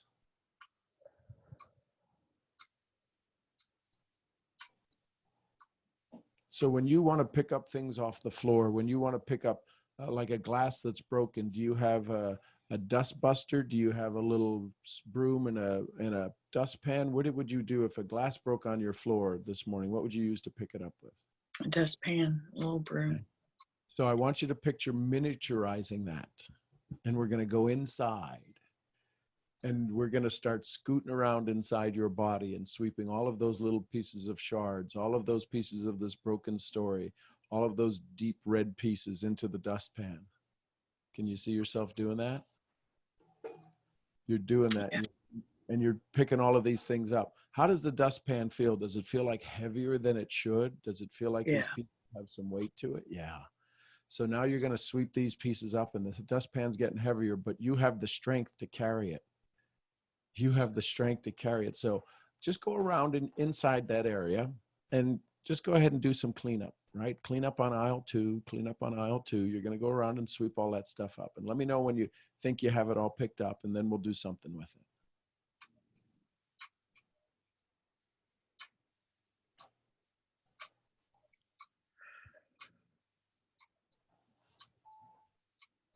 Okay. Okay, so you got it all. You got the dustpan. Is the dustpan full? Pretty much.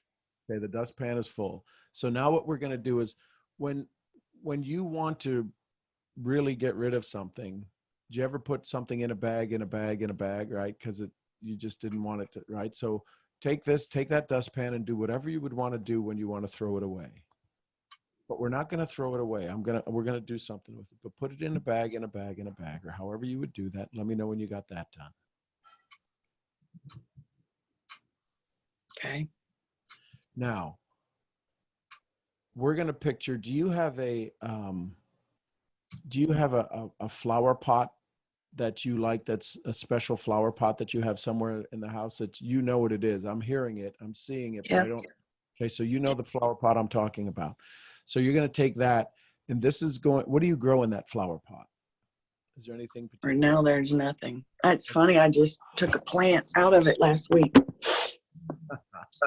So what we're going to do now is we're going to take the emotional bag that's in here that has grown you to this strong woman, and you're going to go put it in that pot. And it is going to be a source of joy, of gratitude.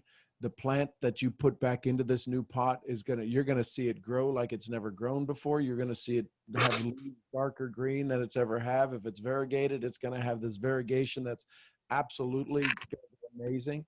And you're going to put all of this pain in that pot, because we're not throwing you out. We're not getting rid of any of you. We're going to use it to grow the future, the plant that you're going to put into this pot that you took out last week preparing for this call right now.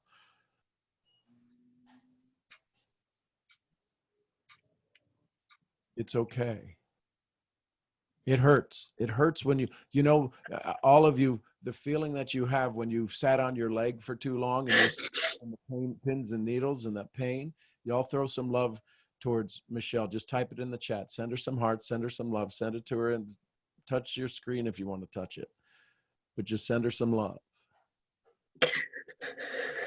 It's hard to let go.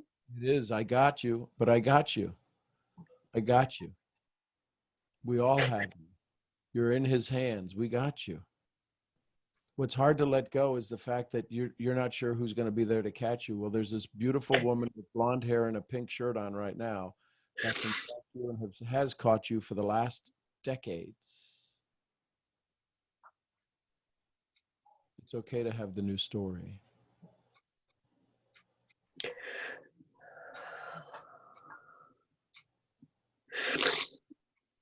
It's okay to have the new story.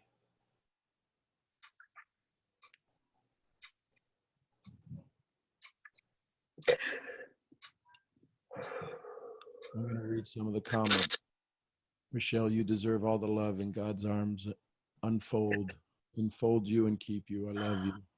Sending lots of love, hearts, hearts, and hearts. These are people who can feel your pain, have not lived your pain, but can feel it. Your pain is their pain. Their pain is yours. And together today, there's so many breaking free, so many are waking up to their new story.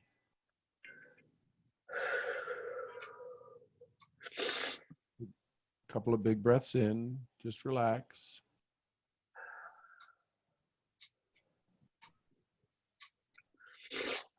You were at a 6 before. If you were to just look at your body, just give yourself a physical check, do a body scan. What number would you say you're at now? A 2. Okay, so you wanted a 3, you got a 2. This shows how much you are an overachiever.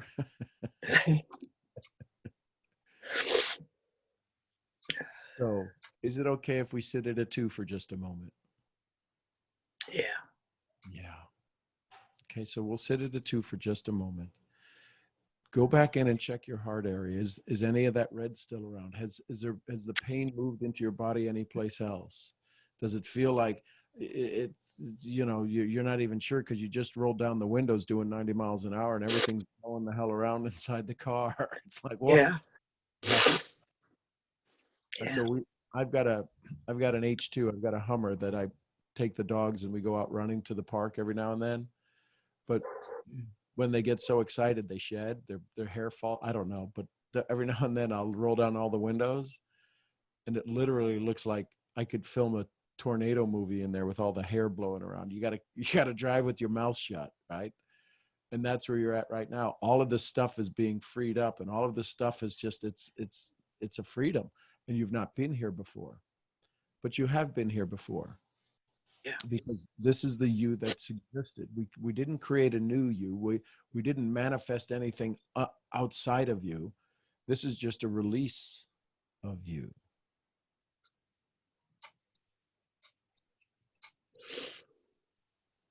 So where would you say the pressure is still? Is it still in the heart area? Has it moved to lower back, kidneys, your ankles, your knees, your fingertips? Do you feel vibration anywhere?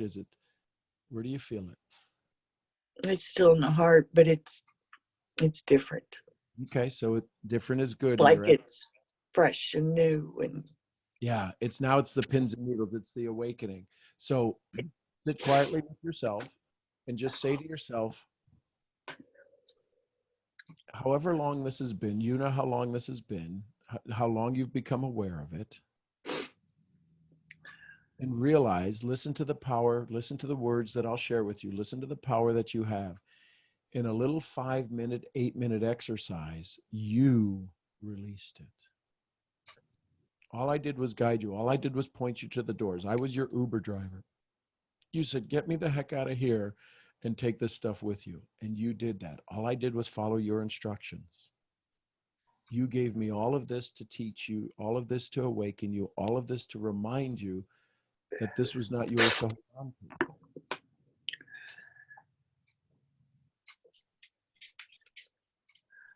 In this moment where you sit, the different feeling you have, this different idea that you have, I'm going to ask you to sit and say something maybe you've not said in a long time, but I'm going to ask you to say out loud, I deserve this freedom.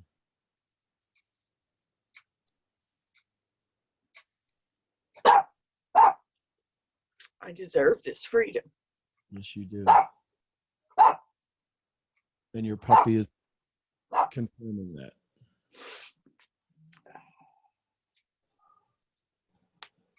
And let's be very clear, this isn't a freedom you were given. This is a freedom you always had. That's the hard part. You think somehow, again, I ain't your guru.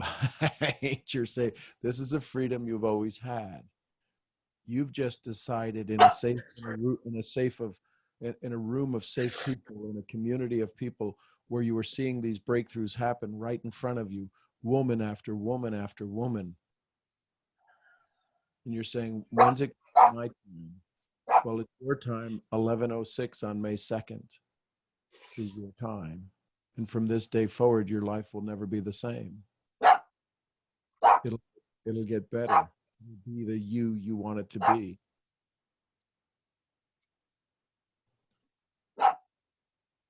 In this moment, in a 10-minute exercise, you gave yourself freedom. You allowed this to happen. I didn't do it. I might have said a word to give you a guidance, but you're the one that saw the dark red. You're the one that breathed it out. You're the one that said, I love that, and it shattered. You're the one that picked it all up. You didn't destroy it. You didn't burn it. You're going to use it to tell a new story. We're not getting rid of any of you. That part of you will live on and serve you, not part of you.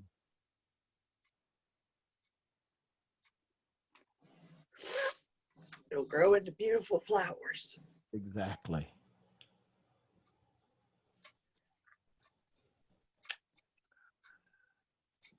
I need you to hear me for just a second. Thank you. Thank you for being here. Thank you for being so strong to do this. Thank you for giving these souls on here the chance to see the strength that exists.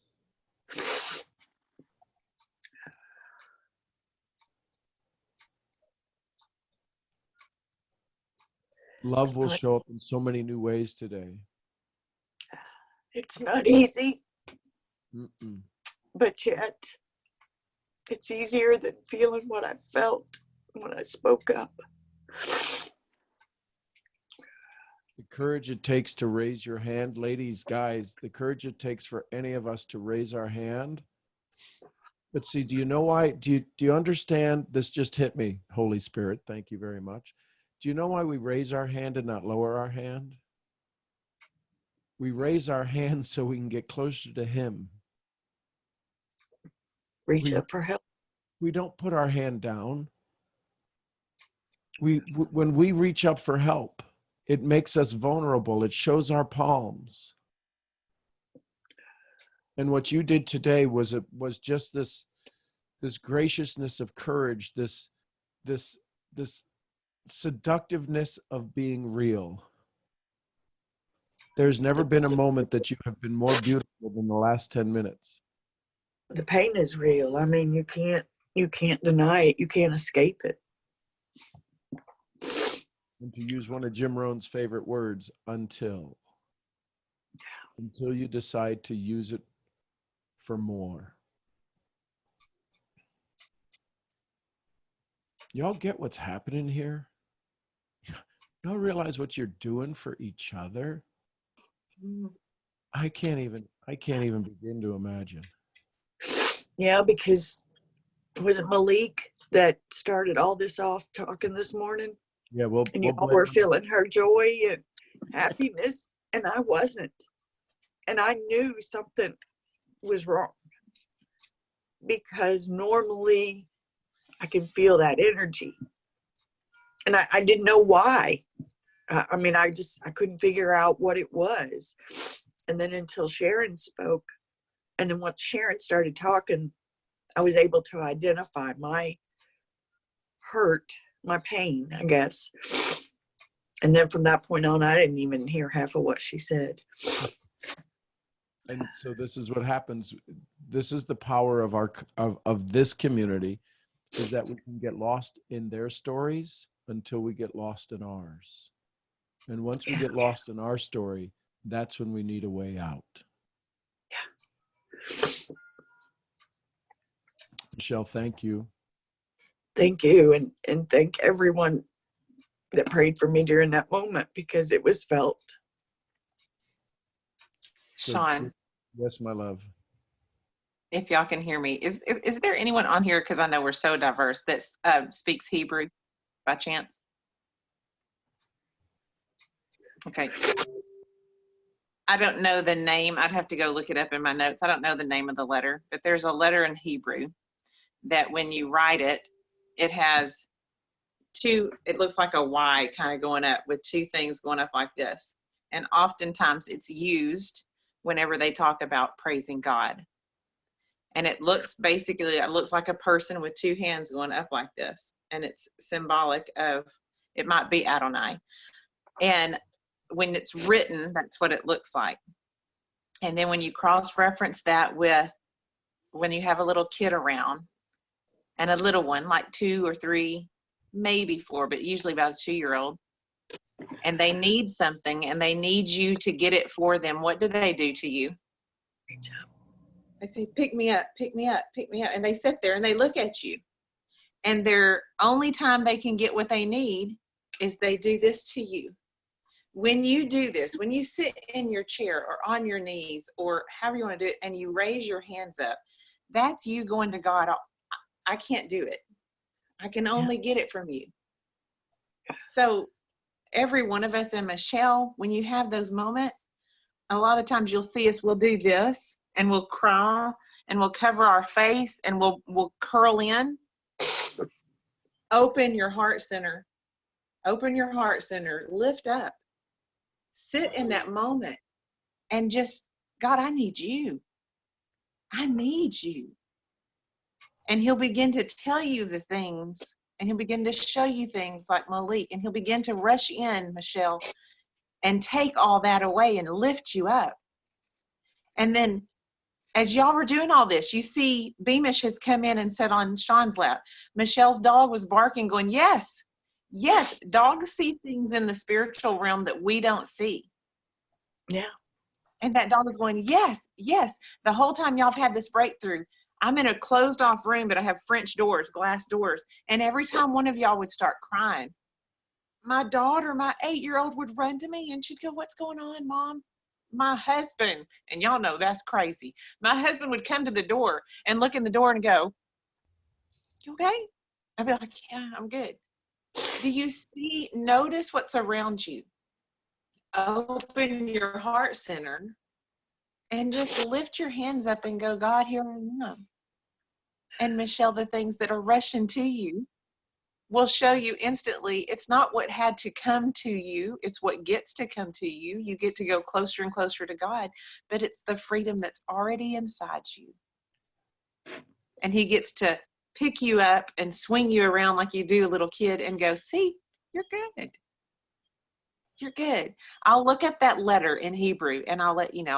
I'll figure it out. But I just thought as y'all were sitting there talking about it, and all these amazing women, y'all have no clue the amazingness that's happening, Michelle, from you stepping out and you doing this, and Sharon and Malik and Vosh. Yeah. Do you realize the energy in the spiritual realm that every one of us sitting here, and the men that are still on this call, shoot, y'all are freaking rock stars. But you realize the energy that's going out right now, the love, and it's encompassing the globe, and it's breakthroughs like this when you get bold enough to just lift your hands up and go, hey, Sean, I need this. And Sean goes, well, let me just direct you. Look up a little further.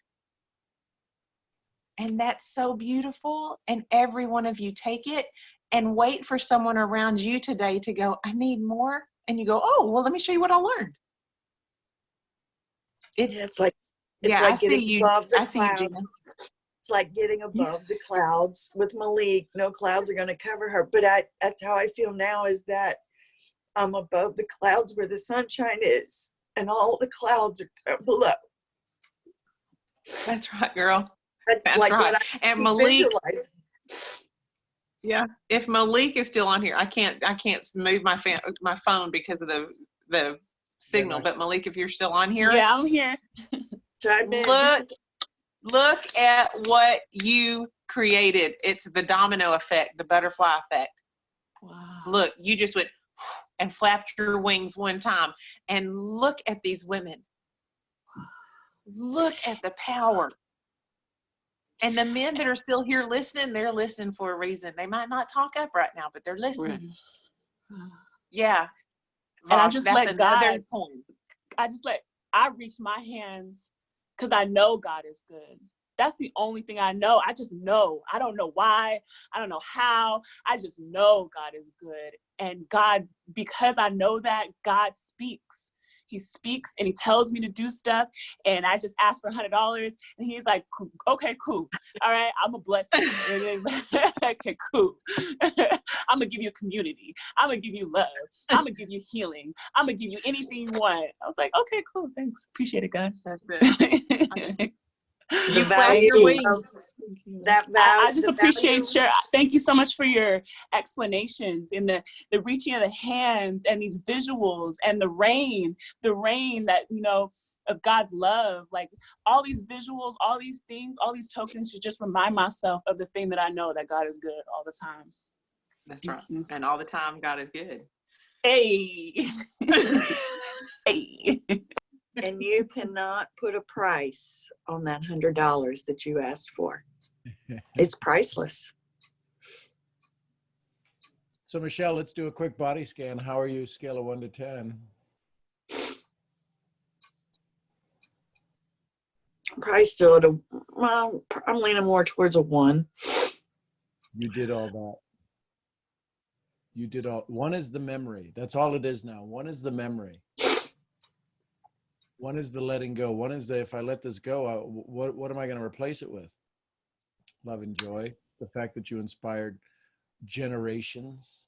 You may have helped some women break generations. You helped Sharon see again. You helped all of this. Sharon helped you. You helped Sharon getting all of this. And listen, this is not, I'm old enough to probably be your older brother, maybe not quite, maybe your brother.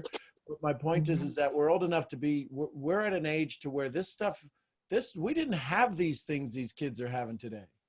Yeah. Can you imagine if first of all, we wouldn't even go to it. Are you kidding? You'd be some kind of a freak to go.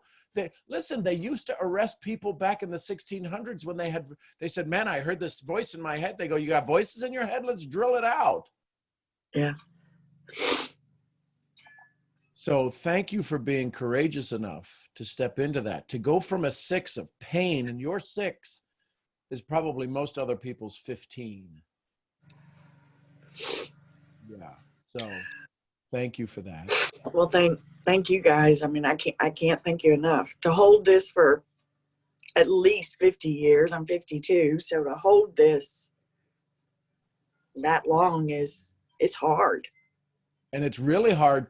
So to get a little scientific on you all, some of you aren't old enough to remember, but they used to have a project called the Star Wars Project, to where we were going to create the ability to send energy at such a high velocity during the Cold War, to explode rockets while they were still in the upper atmosphere.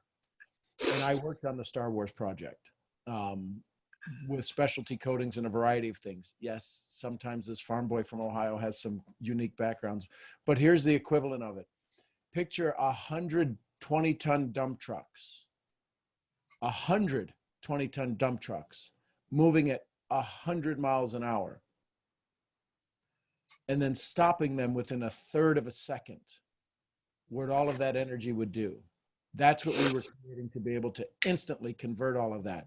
So I say that to say this, Michelle, 50 years you've been carrying all of this energy, and in 10 minutes it got freed up. It'll leave a mark. The body can't do anything other than rewire itself. Yeah, you see what RC said? We've lifted over 100 years of pain was lifted today. You'll get that? 100 years in 3 hours. Y'all, that's some alchemy going on there. Thank you, Rob, for bringing that to the reality, to putting it in perspective. Because you know what we always say? We have a corporation and we've got 100 years of experience. Yeah, but you got 75 years of being a dumbass. And now all of a sudden, we just thank you, Rob, for bringing that. That's a Jim Rohn right there. That's a Jim Rohn, Larry Thompson, all of the people that you've got all of your notes for. We've just lifted 100 years of pain, not to mention all of the amazing young souls, these peanuts, and it all comes from this amazing soul called Malik, who inspired us all to start to have this conversation, who had the courage enough to speak to some old white guy and go, wait a minute, why do I love you? There's something about you. You're this nut job that we're this bag of nuts together. We're just crazy enough. And this is what courage will do.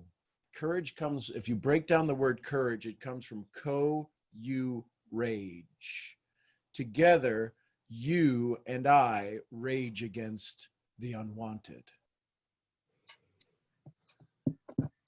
Today, you all showed courage.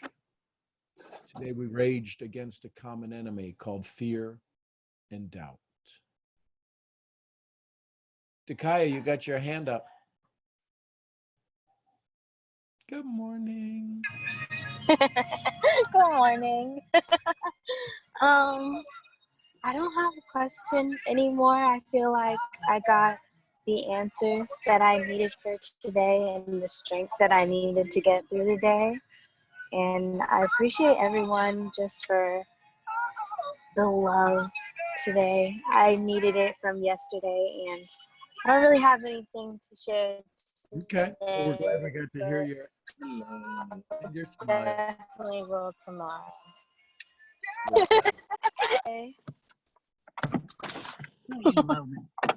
Everybody. Oh, and actually, Sean, I'm with my own Joyce today, except mine is Rejoice. And it's actually kind of weird. I told her, I was like, because when I saw Joyce, what is it? Wabaroo? Is that her name? Is that her last name, I believe? Yep. I was like, this is like a freaky like deja vu moment because they look almost exactly the same. And I was like, wow. I was like, I get to have one in Africa and I have one in America. Yep. Cross continents. I love it. But that was all for the day. Awesome. Thank you, Dakaya. Anytime. Bukumi. Hello, my love. Hey everyone, hey Sean. Hello. Literally my heart is beating out of my chest, but I just wanted to say to thank you to all the ladies that spoke on the call, because it's just everything that you're feeling I've been feeling for so long, but I just never had the and Sean that you talked about. Yeah, I really don't want to cry. Every time I come here, I always cry, and I don't want to cry. I'm not crying. No, I'm not crying. Not today. I'm trying not to cry, but literally, because Sharon talked about this almost it's need to say to help people, and it's to break away from that is so hard, because, and then Rhonda talked about it, he's you don't have a responsibility, you're not responsible for them. And I've always felt like I just have this I just need to help as many people as possible, and I can put myself in harm's way because of that, mentally and physically I've done it, and it's just to break away from that is so hard. So for everyone to talk about it and talk about their stories and everything, it just really helped me understand that I'm actually not alone, and the pain that I am feeling, no, Fakumi, not today. I'm not crying. Can I just say, it's okay to cry. You are the strongest when you cry. When you cry, just like you reach your hands to God, you're the strongest when you cry. That's the most when the power can come through you and release and release. The power must be released so you can feel your true power, your true love. It's so good to cry. And the most beautiful thing, it's a lie. It's a lie that anyone ever told you that if you cry, you're vulnerable. If you cry, you're weak. If you cry, you're bad. That's a lie. That's a lie. And I rebuke every single lie that was ever told on us. Cry, girl. Cry, and it is okay. Let it go. Come on, girl. Come on. Kumi, listen to me. I have a friend. Listen to me. I have a friend that she has not had 9 surgeries on her left eye. And because of her surgeries, she can't cry out of that eye. And she would love to be able to do that. You have both. You have the ability. Girl, let it flow. That is the emotions that need to leave the body coming out. Let it flow. Let it wash down your face. Let it flow. And let I it promise flow. you, We've all been crying anyway. I don't know why you got to be different. I promise you, just like Malik said, I promise you, when you get to the point, you won't even realize you're crying, and you will feel the strength. You will feel the strongness. You won't realize, because the feeling of strength will be so strong. Like Sean told me at one point, you are strong and you will feel it. I promise. Don't hold it back. Oh, We love you, Kumi. oh. We love you. Just everything you were saying about running on empty, I just feel like I've poured so much of myself, so much that I'm always left with nothing. Always left with nothing. And it's just getting to that stage of just realizing that I have to put myself first, and it's not selfish to put myself first. It's just crazy, but yeah. It's so full. And we're here to love you. We're here to give you a jump start of that in that tank. Oh. Those tears are the manifestation of you choosing a different choice, of you choosing yourself, of you choosing a new life. Those tears, those physical things that are coming out of your eye right now, is you just decided to not go back. You're not going back. You're not doing that no more. You're choosing a new life right here, right now. That is the physical manifestation of God on your face right there. And that is the power to choose differently. You can do this. You can do this. The stress that you're feeling right now is the fight to hold yourself in the same place. It's in the freedom that we wind up moving forward. It's not, the pain that you feel is not moving into the joy. It's staying stuck where you are, and the old stories saying, hang on, hold on, wait a minute, we can't do this. This is not a safe place. In the unknown, when we step into the frontier, things get messy.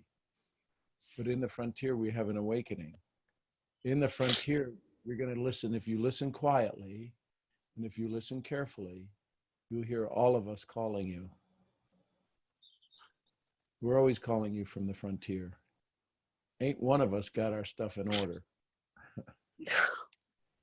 Not a one of us. But you know what? That's why we call this the misfit community.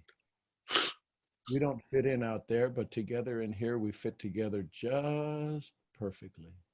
And this is where we get our strength until we walk out into there and get the rest of our strength. Hello. Hello.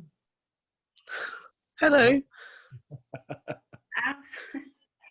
Hello, everybody. I want to share something. Yes, please. Oh, Kayla. Go, Kayla. Go, Kayla. I guess my English is getting better because you couldn't recognize my accent then. No, I couldn't. I couldn't. You sexy thing. You sexy Panamanian hottie. Well, I'm in my bathroom. I'm with this thing trying to do my hair. So I guess that I feel more sexy today. And that's why my English sound different. I love you. I love I you. love you, Kayla. I love you. Okay.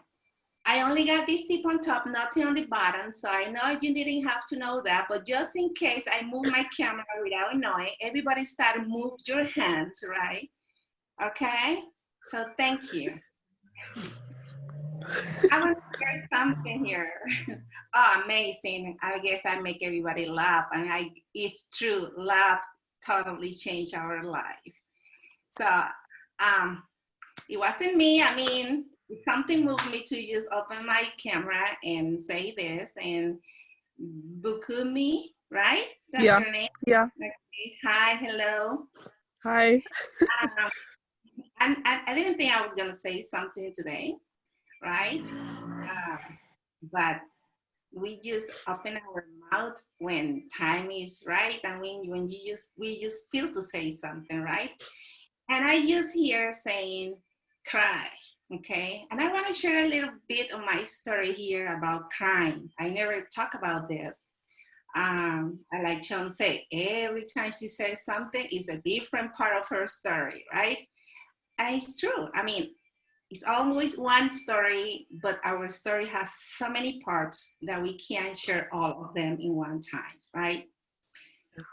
So I hear you saying you don't want to cry, you don't want to cry, right? And then I hear Malik saying, go cry because this is, and I just have to say the way she's saying, right? Because I love that energy, right? So cry because this thing about woman not having power, and that's right.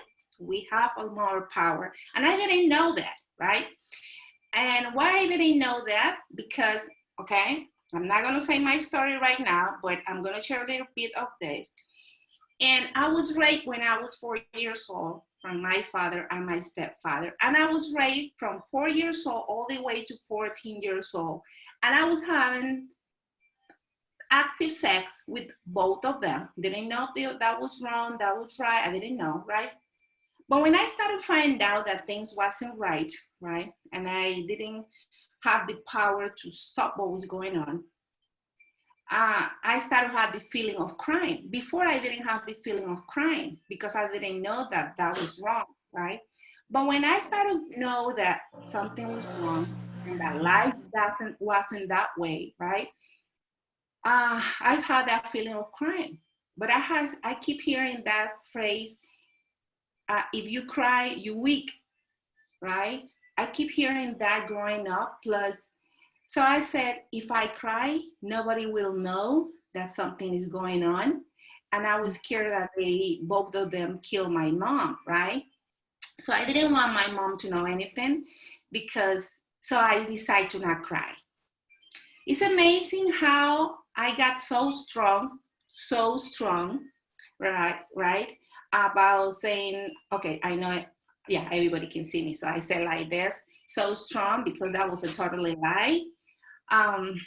Because I keep saying, if I don't cry, I'm a strong woman. And that made me stronger, supposedly, because my mom won't find out and I will have her safe, right? Nobody will kill her, right? So I grew up like that. From the time that I want to cry, that I realized I want to cry, I was like 8 years old. I didn't cry. I learned to not cry. Amazing. I thank God today because in some kind of way, yes, it makes me a real strong woman in other phases of my life, right? But the part about crying, plus I was protecting me, I was protecting my mom, and I was protecting my sister and a bunch of people, right? But what I realized after, like 2 years ago, less than 2 years ago, what I realized is that me learning not to cry, me not crying when I feel like crying, right? And right now I cry about anything, right? And I don't stop myself. If I watch something on the TV and I feel like crying and I just cry. And I don't even worry about nobody telling me, why are you crying? I said, well, I just feel like crying. And I just cry. You know why? Because what I learned almost almost 2 years ago with Sean, right? Sean is the person that made me cry the most. And I love him for that, right? I love him for that because all those years that I was stripper, prostitute, do drugs, being in a crazy house, mentioning, name it, been there, done that, right? All those years, you know what kept me doing one thing over and over without finding myself? Is that nobody told me, cry. So given that I never cry, I think nothing was wrong. I thought I was doing everything right. I was confused. I was so confused. Of course, because what happened in my life, yes, but I didn't have no one there. I was telling someone the other day, I'm 47 years old, and Sean, I'm 47, so you don't have to ask me, okay? So I was telling someone the other day, I wish I had someone. I know there's a lot of young girls here, young guys here, and I said, I wish I had something like this.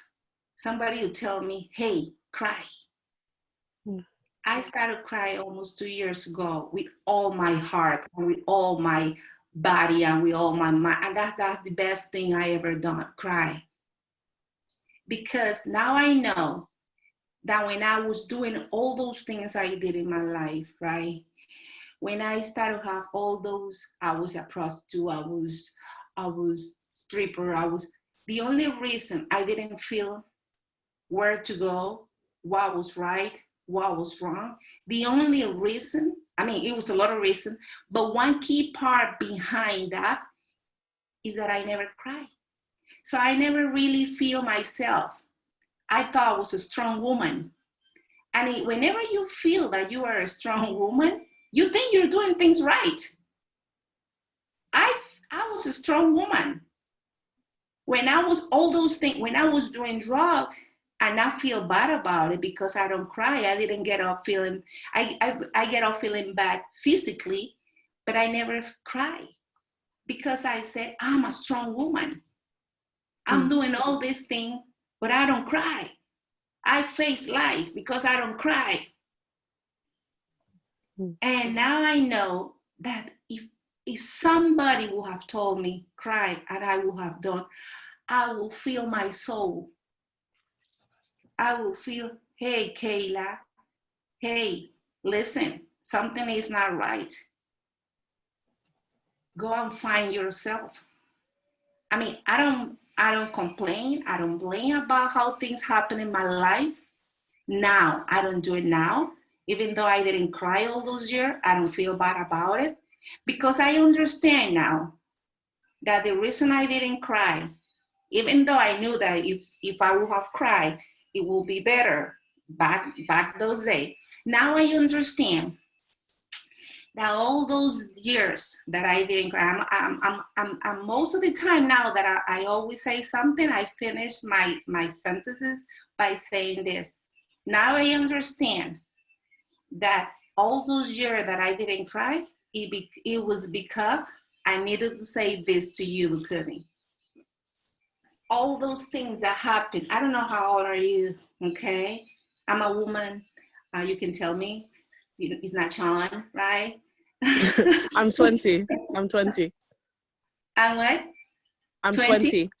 Okay. I just turned 20. So all those years that I didn't cry, that you weren't even born, right? Yeah. I was not crying just to tell you today that you have to cry. And to tell everybody here, I mean, probably a lot of people here already know it. Maybe a lot of people don't know it. But I wish I had somebody to say, hey, cry.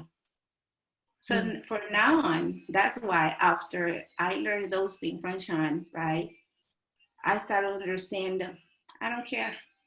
Because every time I cry, I feel better. Every time I cry, I raise myself. I feel like I learn more. I feel stronger. Yeah. Every time I cry, my head, my mind open.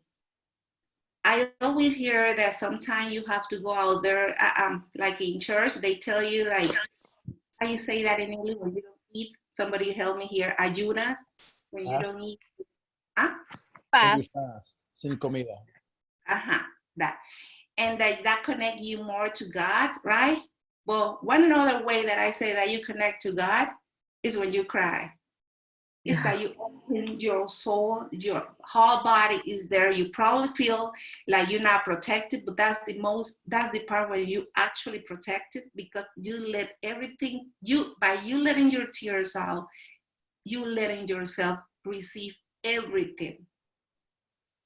And I want to share this with you because here is a woman that for, let me tell you, more than 30 years, almost 40 years, right? Didn't cry. And when I tell you I didn't cry, I mean, you wouldn't believe. It was so strong that I can be hurt, physically hurt, cut myself, and I say I won't cry. And I guess I say I'm crying now because all those years that I didn't cry, I don't care. But every time somebody talk here, somebody said today, I think it was you or somebody else said, every time I come here, it's like I cry. I said, that's why, that's why we need. I wish, and I say, I wish that everybody do life and everybody do this. If they feel like crying in that moment, cry, because the world is trying to hide that. But I wish men cry all the time because they feel they're strong when they don't cry. And that's why a lot of things going on. Because we need to cry. I never thought I was going to talk about cry today because I never thought that was going to be a subject. But now it's another one that I'm going to write down as another subject for my book, right? About crying, because it's true. I didn't cry for so many years in my life. I don't regret it because I understand now why things happen in my life, and I learn it every day more and more. And with calls like this, I understand more about my whole childhood. But we need to cry about anything. The owner of the company I'm in, every time he goes on the how you say, on the tarima, on the stage, every time he goes on the stage, he say, every time he go on the stage, he say, I promise I won't cry. That's his first line. Every time he go on top, this man, I don't know, he's probably like 60 years old, I'm not sure. And he always go there and he says, I promise I won't cry. And as soon as he finished that, he cried. And it's funny because he always say, I promise I won't cry. But every time he said that, right there, he started crying. And what I understand from that, and we love that. And the funny part is that we always say that not crying is as being strong, but don't you love people more when they cry? Don't you connect with people more when they cry? Don't you feel that people are more honest when they cry? I don't know why this is such thing that when people cry you're weak, but when you see somebody cry, it's like you connect with the person and you believe more. You say, this is being real. This person is being human, right? And I love that.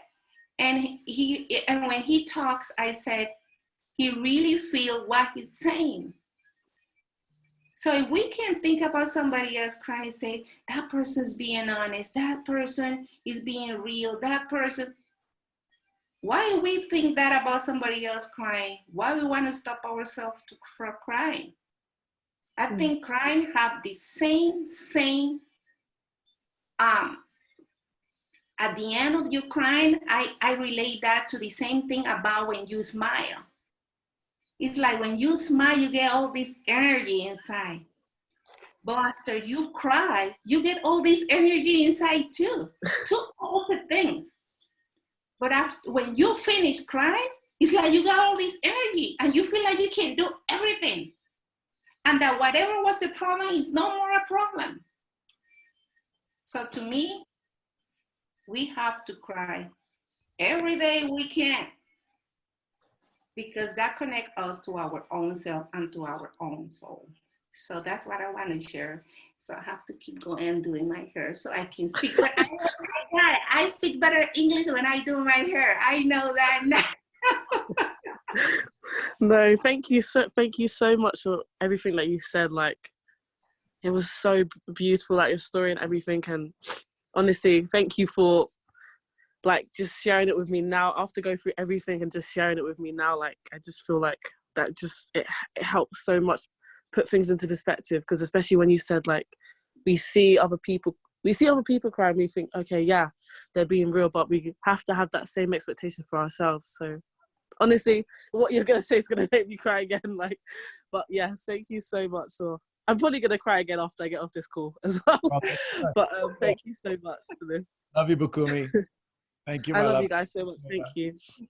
Laura, the one who's like just you're not gonna get. I'm gonna be there. Go ahead. You've got your hand up, my love. It's good. How are you?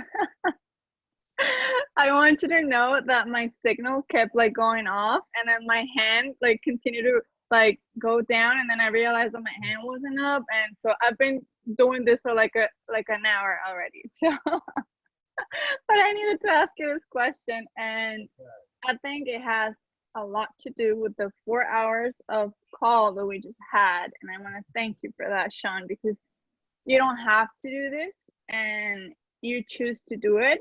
And every day I continue to understand more and more why you do this, you know?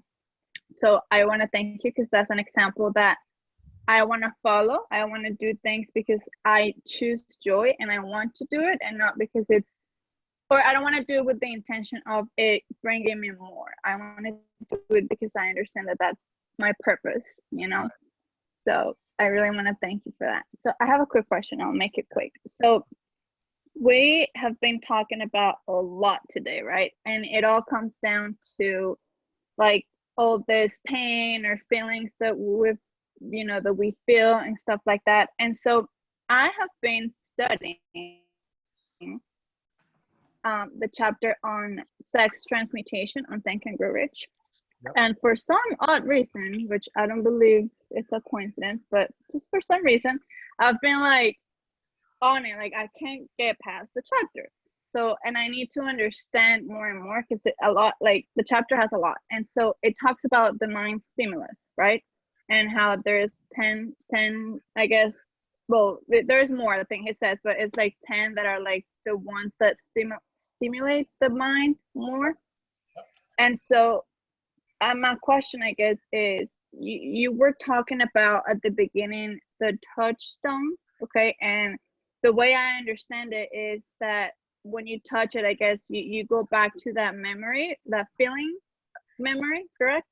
Right. And so is that a type of, I guess, is that a way of you stimulating your mind and getting to that higher level of thought that the chapter talks about? Yes. Yep. So yes, you think about an old memory with an old girlfriend, or I think she just, no, there she is. An old memory with a girlfriend of yours, or an old boyfriend, or when you laughed and you were a family member and you just laugh. That's stimulating the high energy, because it's about frequency. What they didn't understand when they wrote the book was the understanding of quantum entanglement. When two electrons vibrate in the same frequency, they'll always be connected. Whether we take it to the other side of the moon or someplace far out in the galaxy, they will always interact with each other. So you stimulate that high energy, and the law of attraction kicks in. It can only bring you the high energy. So when you think about sex, right? When you think about sex and you're all in the throes of the foreplay and the kissing and everything else, and the body fluids start doing what the body fluids start doing, and we get all emotional, we lose our consciousness of anything bad. So that's why they use that, because that was kind of taboo to talk about it then. Right? In the 40s and 30s, sex transmutation. Oh my God, well, I'm just going to skip over that chapter. I don't even want to see the word sex. So that's what it is. It's about getting your body into a higher state of energy that allows you to actually draw in what you need to draw in. Okay.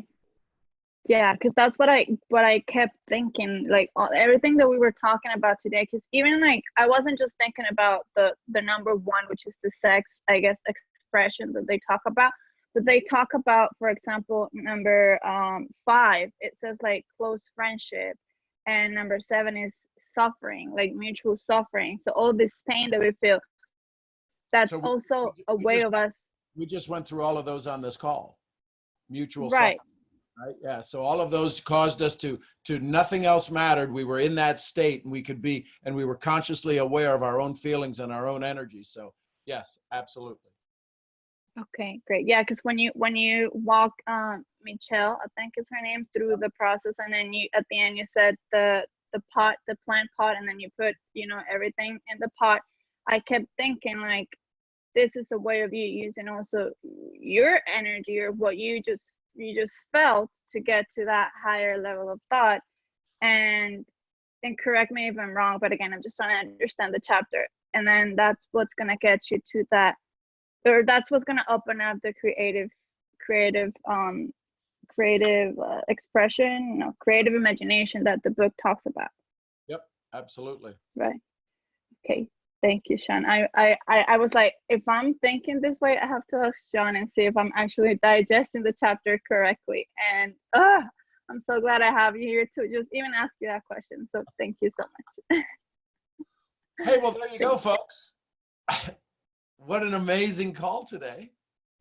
Wrap my big arms around all of you. I love you all so much. Thank you from every part of my heart. You inspire me each and every day. So I think it is, Rob, a new time record, 3.5 hours. So this call will eventually be up on YouTube, and you'll be able to go watch it again. And we'll just, guess what? We get to do this again in 21 hours. I love you all. Thank you all so much. I'm Sean Murphy, your head misfit, the founder of Mental Profits. Your thoughts create your income. I'll see y'all where? At the next event. Y'all send some Thank you, love ladies. to each other. Thank you. Thank you. Thank you so much for the call. Everybody. Much. Love you guys. Have an amazing day. I love you all. Great Thank you so much. Yeah, same here. I love you guys. Have an amazing See you guys day. tomorrow. See you tomorrow. Tomorrow. Mañana. Good morning. Hasta mañana. Hasta mañana. Hasta mañana. Hasta mañana. Bye, Sharon. Bye, Sean. Bye, everybody. Bye, Delia. See you guys.